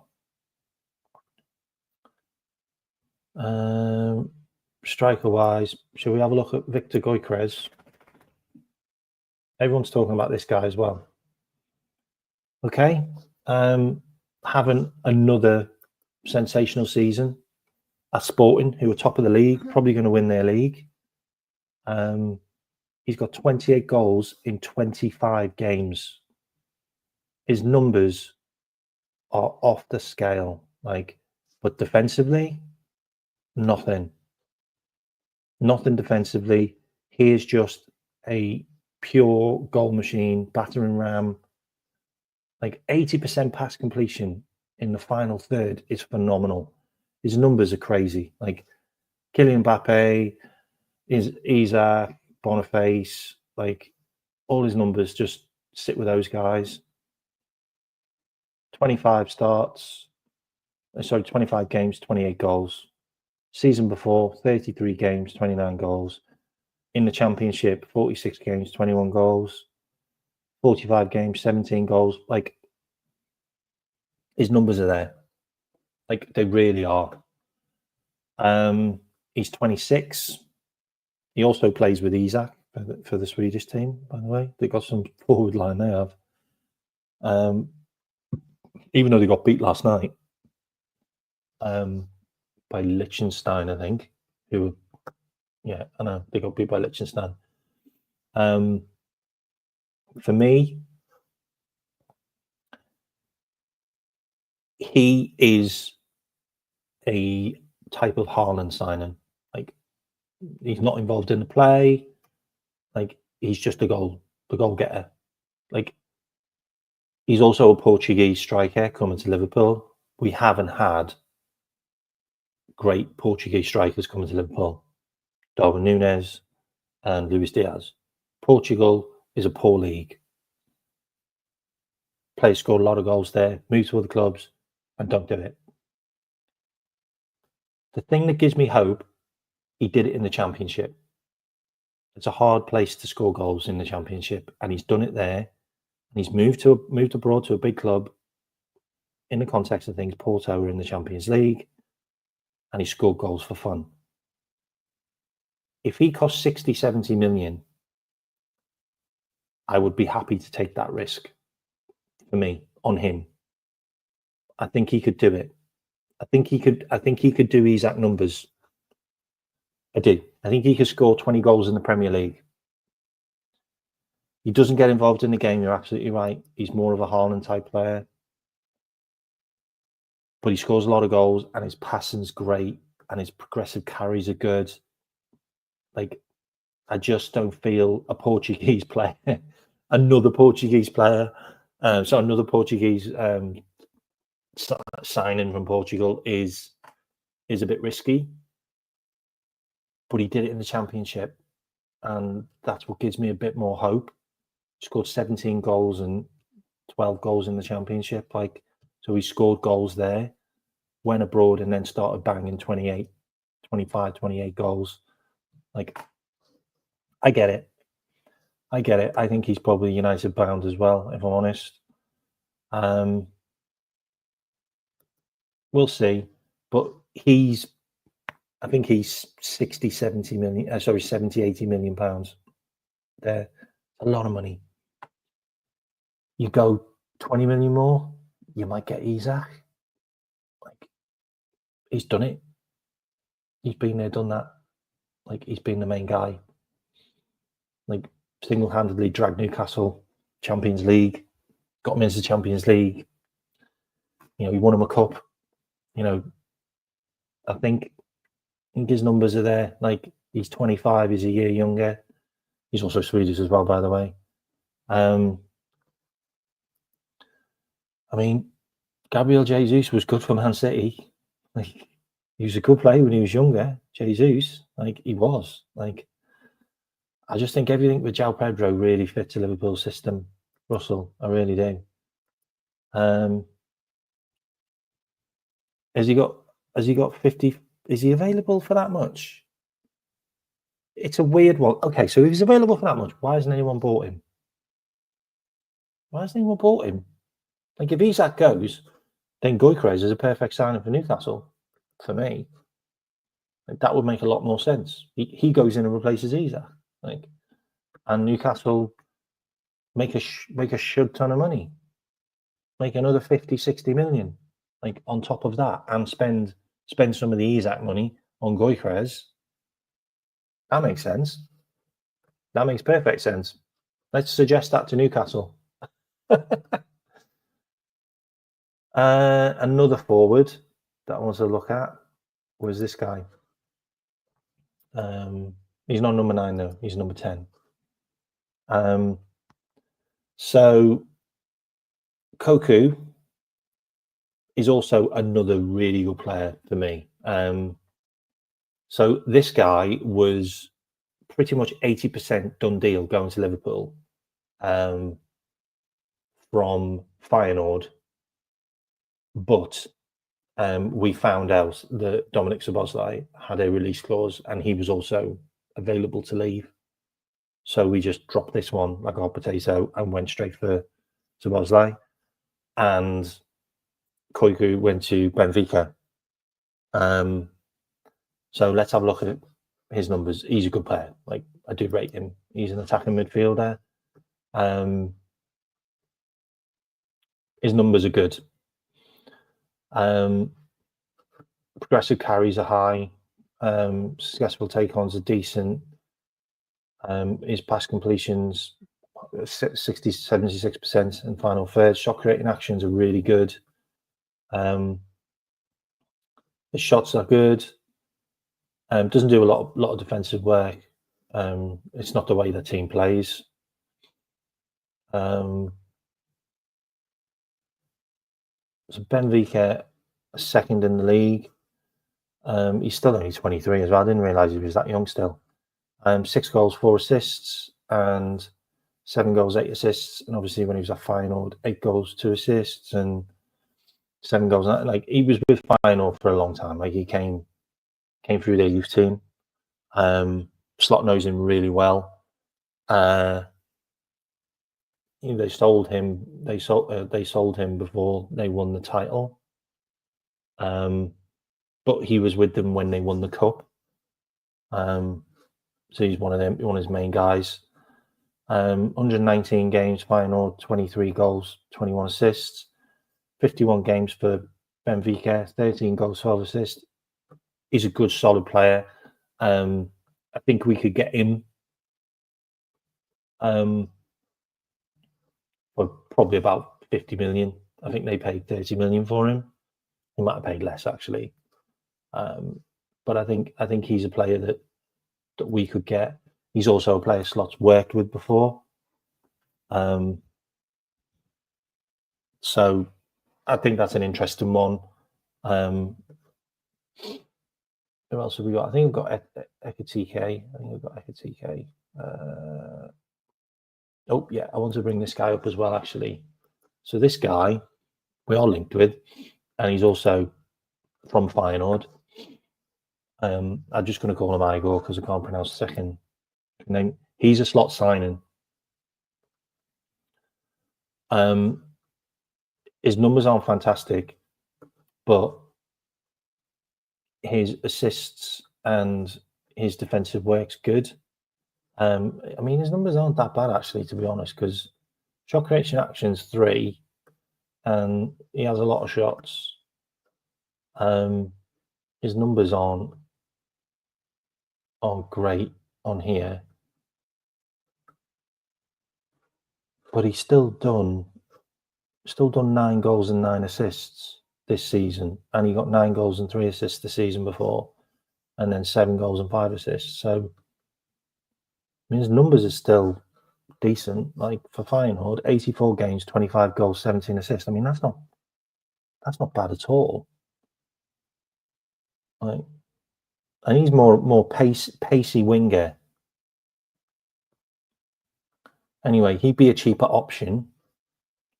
Moon Gibbs White, Alanga, they're the type of players that are similar. But he's not had a bad season. He's still only 24. He plays on the right hand side as well, I believe. I just thought I'd bring him up because he's an ex-Feyenoord player, and he's having a decent season for me. Who else have we got? Ekatike, got him here. So he's the one that a lot of people are talking about. He was a big signing for PSG a number of years ago. He had like a breakout season where he scored like 18 goals in like 30 games when he was 18 for Reims. And they spent a lot of money on him. I think they spent like 30 million on him or something, PSG, but he just didn't materialize at PSG because they had Mbappe and Neymar and everyone else like just balling there, and he couldn't get into the team. So he then moved to Germany, and he's having a really good season, like a really good season.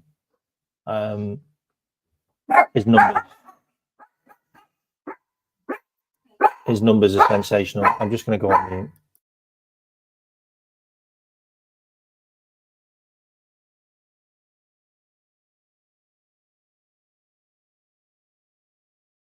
Yeah, he's having a really good season. His numbers are brilliant. Really high in everything. Even his passing's been sensational, and he does a lot of defensive work. Like he really suits a slot system as well. Like he really does suit a slot system. And if you look at his numbers this season, 25 games, 13 goals, 4 assists. Last season, he just didn't play much, but he got 14 games, 4 goals, 2 assists. Still not bad, like considering you didn't play much. And obviously, this is when he was at Reims when he was 19, 10 goals, 3 assists. I think he scored 19 in total because he played cup games. This is just the league. I mean, PSG, I think, PSG only played 25 games, 3 goals, 4 assists. He didn't really get a chance at PSG, to be honest. But he's having a breakthrough season. 39 games, 17 goals, 6 assists. Like, he's got the numbers in the amount of games he's played, but he hasn't done it on a regular basis, which is the issue for me. But he's a guy that really does fit the system. Like all the numbers fit the system. he's still relatively young. I mean, he's going to be 23, so he's going to be in that age group that we look at. Yeah, I think. I mean, if we could get him for like 30 million, like that's a good signing. Like he's a good player. Like I think he could get a lot better. But the risk is the data isn't behind him for a few years. He's only had one good season. The thing is, as well, is Marmoush has only had one good season, and Man City went all in. Came from the same club, by the way. Like he played with Ekitike. So it's whether we take that risk. Like, do we take that risk of getting this guy? Because they're having a really good season, like the club that he's at, and he's scoring goals. He scored a hat-trick in the under-21s, like yesterday. So he's really having a breakout season. But is he going to be the risk that we're going to take to use him? And the thing is, as well, is he going to be first team player for us? Like, that's what he's saying. Like, is he going to be a starter? Like I showed on the screen with the team, we need 4 starters. Like, we need 4 starters. Like, potentially, we need 4 starters. We need a left back. We need a centre forward. We need a right winger or a number 10. And we need a right back. If Trent goes, we need a right back. If people don't rate Bradley, then we need a better right back than Bradley. Like, I've given you my team, but that's just my team. That might not be what Slot picks. Like, Slot will want a left back. Slot will definitely want a new number 9, potentially a number 10. Like, and depending on what happens with Virgil and Mo, like if Virgil, Mo, and Trent all go, which at this time now they are all leaving because they haven't signed any contracts, so they all walk out the door in 2 months' time. So potentially we need a new left back, a new centre back, a new right winger, a new right back, and a new number 9. Like, all first team players. And this is why we're going through these numbers. This is why we're going through these players. We're looking at them. And I'm going to bring up Jonathan David next because he's another guy that's being linked with us. He's on a free transfer. He's a perfect replacement for a Jota or a Nunez because he's free. Like, whether you like his numbers or not are irrelevant. But he's free. He's 25. He's just turned 25, by the way. And his numbers aren't bad. Like, his pass completion is really good for a striker. Like, one of the highest in the world. And he has 2.4 shots per game. He's not involved in much else, to be honest. He's pretty much a guy that just scores goals. Like, he scored 14 goals in 24 games. He scored 19 goals in 34 games. He scored 24 goals in 37 games. He is a goal machine. Like, cut it how you want. Like, people don't rate him, but he scores goals. Like, he scores goals, but he's not involved in much else. But he scores goals. Like, 170 games, 85 goals, 13 assists. When he played in Belgium, 60 games, 30 goals, 13 assists. Like, say it how you want. We get him on a free transfer. He replaces Jota, and he scores goals, just like Jota did. Like, but this guy's never injured. He scores goals. Like, he will get 10 goals minimum in the Premier League if we signed him and we played him. He scored 10 goals minimum every season in the Premier League. And I'm not talking penalties. Like, he would. He would. And you're right, Mikey. Like, he really would. He would sell us so many shirts. We'd make our money back. We'd make our money back on shirt sales. Like, yeah, it's kind of a no-brainer. Like, Like, if you really just want to throw, but if you really want to get a few players in, because we'll be losing so many if we do lose Salah, Virgil, Trent, and we get rid of Nunes, Jota, like the whole front line's gone apart from Gapco, then you get Jonathan David in on a free transfer. Like, you just do that anyway. And you maybe get Isaac, or maybe you get João Pedro, maybe you get Cunha. Like, you don't get Semenyo, you don't get Mbuemo. Like, I don't think you get Etikike. I don't think he's done it enough. There's a number of players that I just don't think have done it enough. But I mean, does Slot want to play with a front three? Like, you need to ask that. You need to ask yourself that question. Like, does Slot want to play with a front three? Like, he doesn't play three forwards at Feyenoord. He plays a number 9, a number 10, and he plays with 2 wingers that play wing football. We play with a number 9 and a left forward and a right forward. And recently we're playing with a number 10 that kind of plays like a false 9. And that's how we play football. But if he wants to play with a main striker, then Jonathan David is a main striker. Like, Victor Gyökeres is a main striker. Like, Alexander Isak is a main striker. Like, these guys, throw them up front as a number 9, they will do a brilliant job and score goals. All 3 will get 10, 15 goals a season in the Premier League, and they will do better numbers than Nunes and Diaz and Jota. They just will. So for me, I'm a big fan of Jonathan David. Like, I just think he's a good player. Like, he scores goals. Like, there's a reason why Barcelona are heavily interested in him, because he could go and replace Lewandowski and he will score loads of goals. Like, he just will. Wherever he goes, he'll score loads of goals. So for me, I think that's a good choice. I think that's a good choice for me.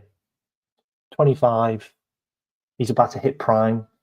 He scored loads of goals already in his career, and he's not scoring them at crap clubs. Like, Lille are a good club. Like, they won the league and they're in the Champions League. Like, they're a good club. They're always either, oh, actually, they haven't been good. What am I talking about? They've been 6th, 4th, 5th, and 10th, and then they won the league. They won the league when he was 20. I'll shut my face. Okay. So, well, they've been in the Champions League and the Europa League a couple of times. So, leave it at that. Okay, so what I wanted to look at is I wanted to then look at some other positions. So we looked at Frimpong, we looked at Sesko. I'm just going to close some of these because they're taking up my computer bandwidth. Okay, so a couple of players I wanted to look at where, oh, actually, I haven't looked at this guy. So this guy's having a really good season at Atalanta. He's someone that we've looked at before. I think he was at AC Milan, but he didn't do too well there. So this is a guy that kind of plays in the 10 position.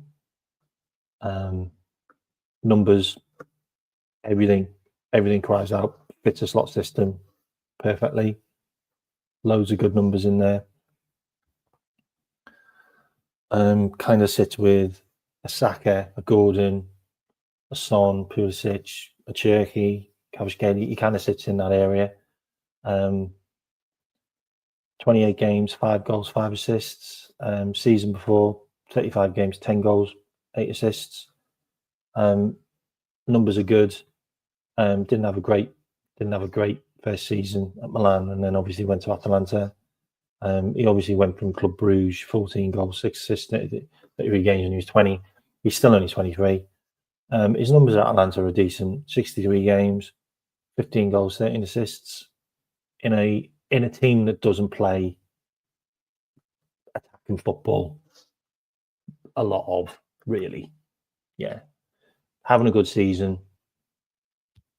I'd like him to have, actually, did did he have a good last season as well? I think he did. So he's got the data.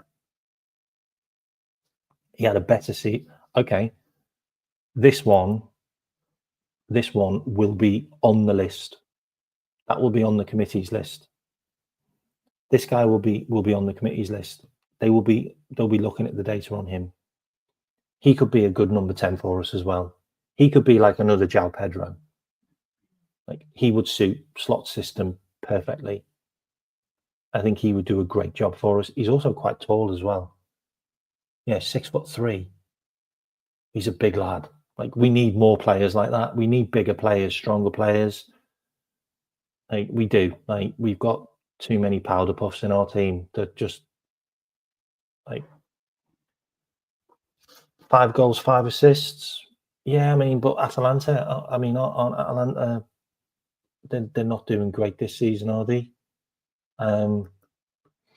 Season before, he was great. Like, this is just in the league, by the way. I don't know what he's done, like, in Europe and other competitions.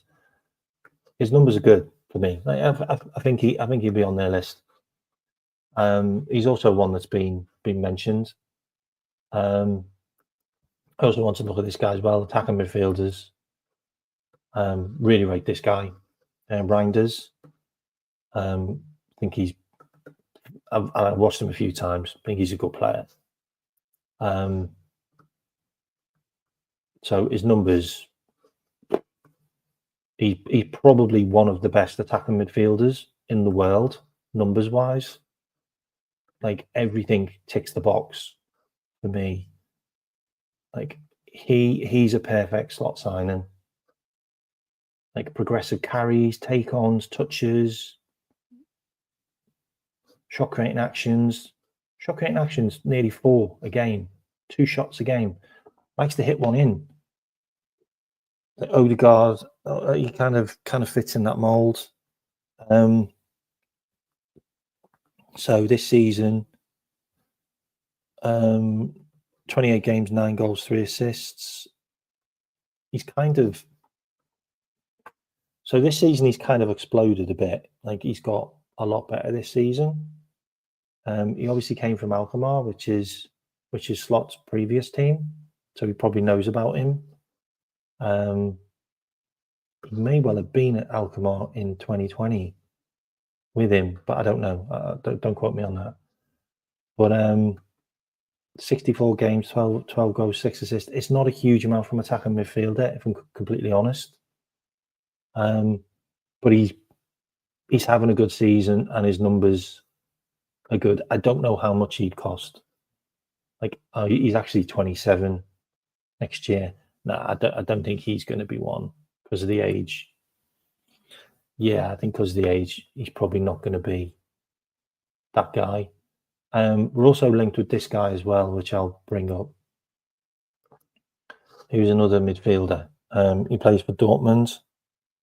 I think he came from an English club.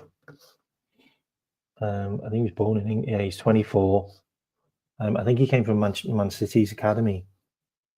Like, I don't think his numbers are great, but he hasn't got a lot of data behind him. But he's very defensive minded. I mean, he's like Thomas Partey, like similar to Thomas Partey. He's not a bad player in himself, like. But 19 games, 2 goals, 1 assist. He's more defensive midfielder type. He did come from Man City's academy, so he'll be homegrown as well. He's another player that we've been linked with. He's not an attacking midfielder. He's more defensive, but he's another player that we've been linked with. He's on big money as well, 115,000. Didn't know that. Another player we've been linked with, who I'm a massive fan of, is Angelo Stella. This guy's been great, like, really good player. He's just signed a new contract, which he's got a £35 million release clause. He's sensational, like, real orchestrator. Progressive carries, pass completion, passes attempted. Like even his defensive numbers aren't bad as well, and he's involved in shot creating actions all the time. You look at some of the guys that he's kind of like, he's still quite young, 23, always available. He's more assists than goals, but he came from Bayern Munich. He could well go back to Bayern Munich. Like he's the type of player that might well go back to Bayern Munich because that's what normally happens. They leave Bayern Munich, go to other clubs, play well for them, and then go back to Bayern Munich. We'll see about him, but I think he's a good player. Like he's another player that we've been linked with.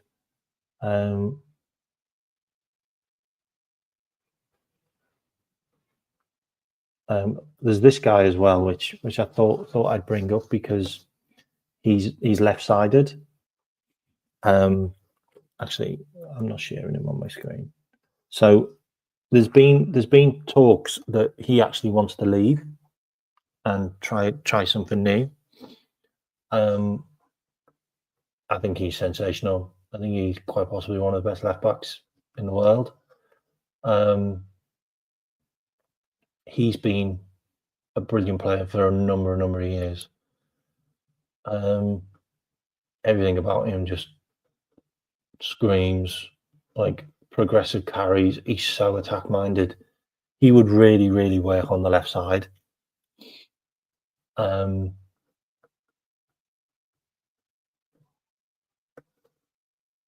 he's always available, like, and he's always in like Champions League or Europa League or whatever. But he's always competing, been around for so many years. Came from Atletico Madrid, went to Real Madrid actually on loan, I think. And then he's just been a regular since the age of 21 for Milan, and he's played every game, every season, and provided near enough 10 GA every single year. I think he'd be a brilliant signing. He cost a lot of money, but if we're willing to spend 40 million on Kirkers, then why not spend an extra 10 million on him? Like, he'd be on big wages because I think he's probably on about 150, but you've got him from the age of 27 all the way up to like 30, 31. Top draw, like top draw player. And he could be available. Like there's been a lot of chatter that he wants a new challenge because he's been at that club since he was 21. So that's another one.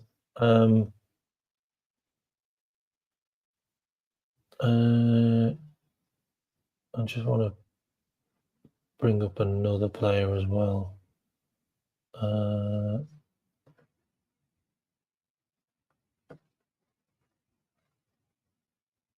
I wanted to just bring up this guy. Funny.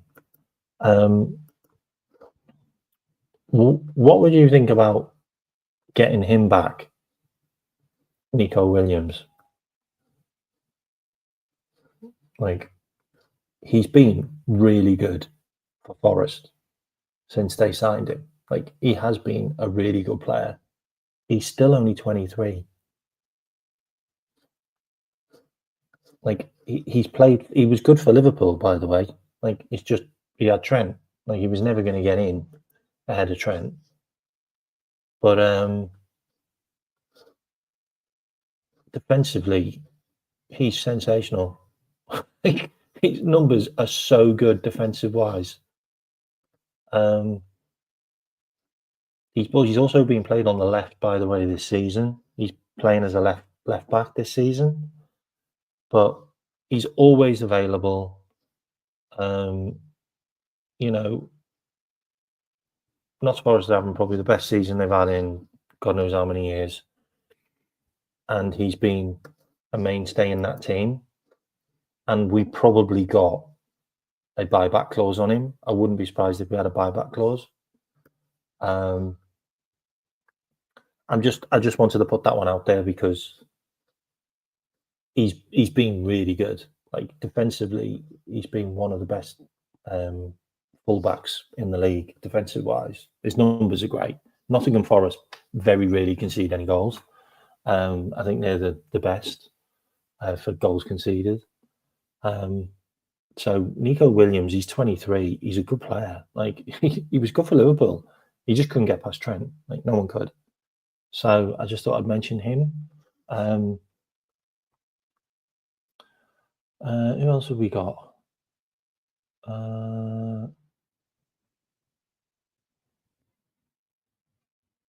I thought I'd throw this one back out because we were heavily linked with him last year. Inacio, still a good player.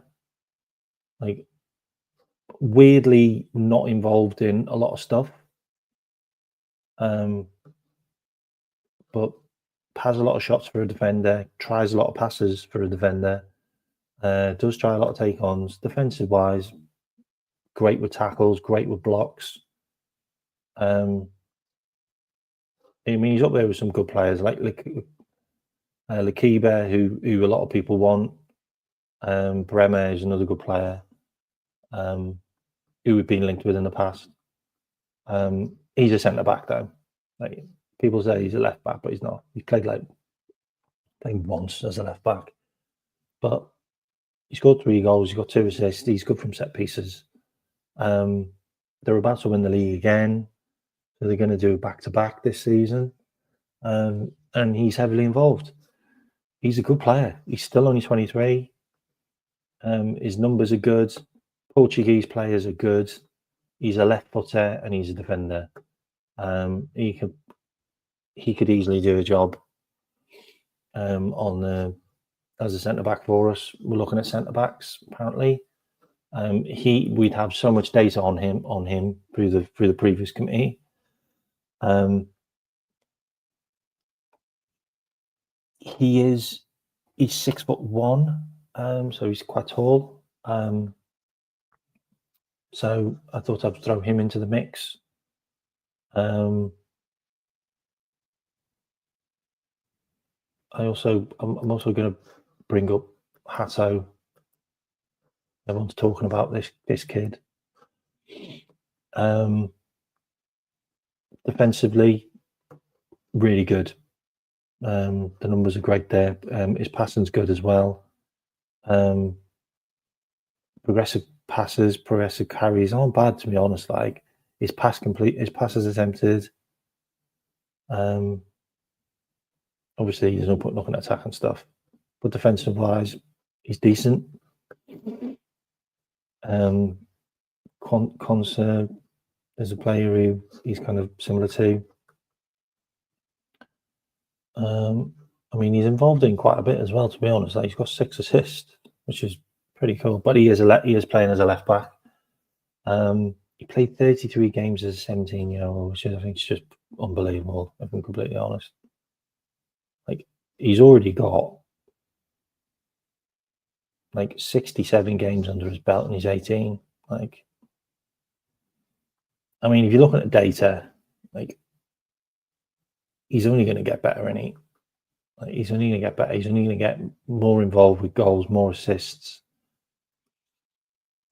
I mean, he's an easy option. He's 19 now. He's an easy option. He's also played in the Europa League as well. That's an easy option to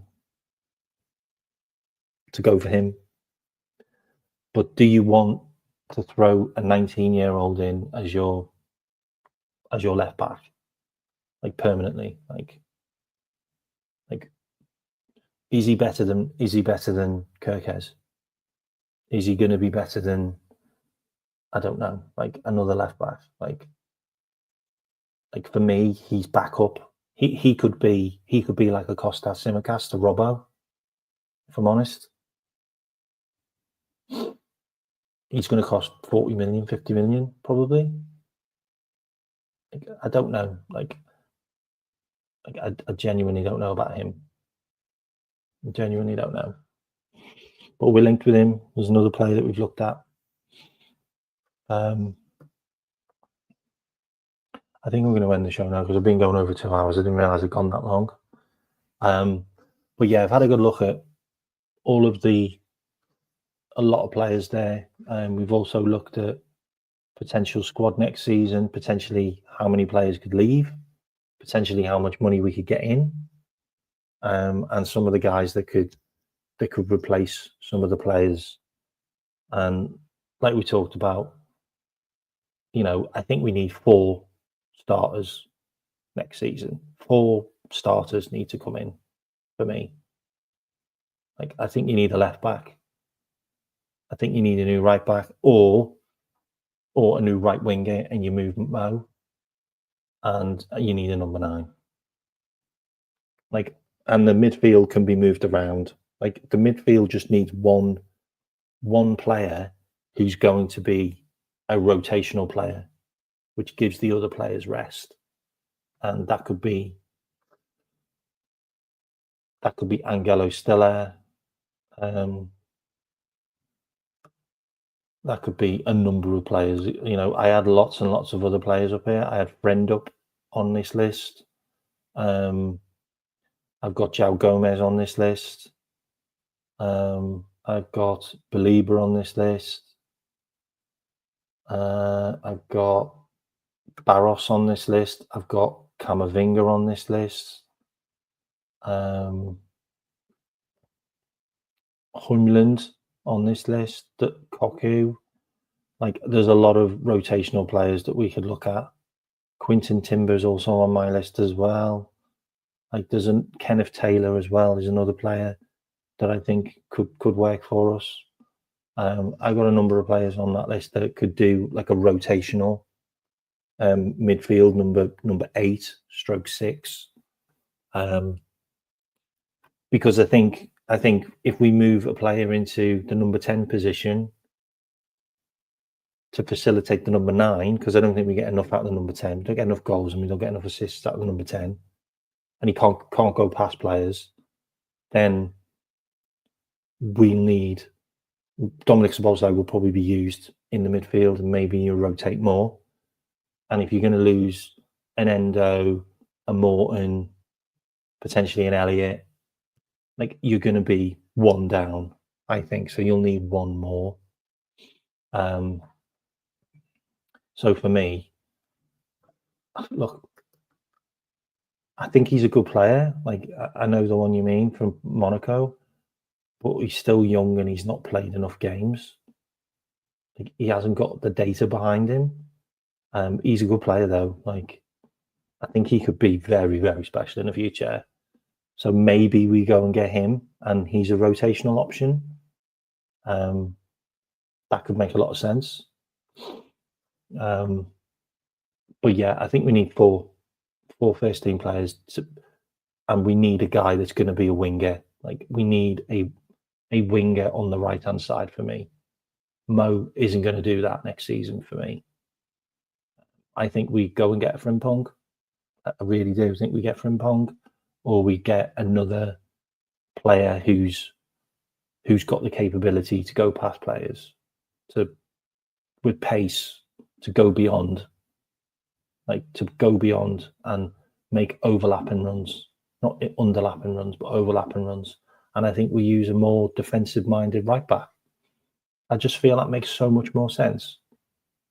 And then we use the left-hand side as a speed merchant, as a guy that bombs up and down, puts crosses in, underlap and overlapping runs, which then frees up Cody to then move into the positions where he can take shots, because his shot to goal ratio is really high. And if you free him up as well, he can put a brilliant whipped cross in, which has been helping Mo. And if you've got Isak or Gyökeres or Jonathan David up front, you've got goals galore. You really have. And I think you might need 2 number 9s. I think you might have to sign 2. Because if Núñez, Jota and Diaz all go, you'll need a backup. You're going to need a backup there. And maybe you could rotate. Maybe you could use Mo in there, like as the number 9 if he's at. But I think Mo's probably going to be number 10, or we might go. Like, for me, I just don't know whether they all leave. Like, maybe this is the reset. Like, maybe this is the reset that Edwards and need to happen. Like, it might need to happen, like, for us to go forward. Like, and we might not go forward as fast as we think because this happens. And getting this title in could have been way ahead of plan. Like, I just don't know. But if we keep Mo and we keep Virgil, I think we'll win the league next season. I don't think the other teams are ready. I don't think they're ready. I think we're still ahead of them. And having 4 first team players, just imagine if we had 2 strikers that could support Mo and Cody with 10, 15 goals instead of 2 goals in the last 4 months from 3 of them. Just think where we could be. We could have beaten PSG. We could have beaten Newcastle. So we could be playing against Aston Villa in a couple of weeks' time in the Champions League semi-final quarter-final, and we could have won the Carabao Cup with just some more strikers that could have scored goals. Like, it could be that simple, seriously. And maybe that's what we need. He just needs a guy who's got more firepower. Like, we just haven't got it. Like, we haven't got the stability on the left-hand side, like, defensively either. So get a better left back. And also has better cover. Like, 15 good players that can play at any time and they're always available. That could be the difference maker. And then you've got the rest. Like, then you've got a couple of other players, like, I don't know, like your Trey Iones or your McConnells or your Dans or your Elliots. You know, maybe even we keep Doak. I don't know, but then you've got your other backup players. But your first 15 are all top players that can interchange. You know, and if Virgil does go, we are going to need a top centre back, which is probably why we are linked with Bastoni and Slotterbeck and Mark Gahey, and we are linked with some good defenders like Dean Huyson. I think he's still too young. I'm sorry, like, I really rate him, but he ain't good enough to replace Virgil. He's not good enough to replace Virgil. Like Levi Colwell, I think he's a fantastic player who could come in and probably do a really good job. But right now, there isn't a player on earth that's better than Virgil. There just isn't. So he's irreplaceable. But I don't know. Like, who knows what happens? But I think four in, and potentially four first team players in, potentially 7 players, but 4 first team starters, and maybe 9, 10 go. Genuinely, like, I brought up that list.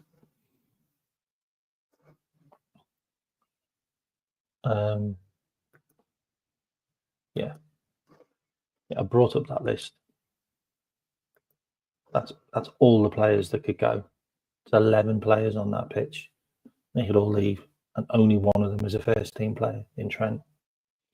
It's crazy. Like, we can replace all of them, and next season we probably will. I think Slot's going to have a smaller squad, but he's going to have a stronger and a fitter squad. And that's what he's all about. And I think he's going to go for pacey wingers. He needs them. Doesn't play that football. And if you want to rewind and watch it back, I talk about that at the start. Anyway, I'm out of here. You have a great night. And over 100 of you are still here. Go to bed. I'll see you later. Up the Reds.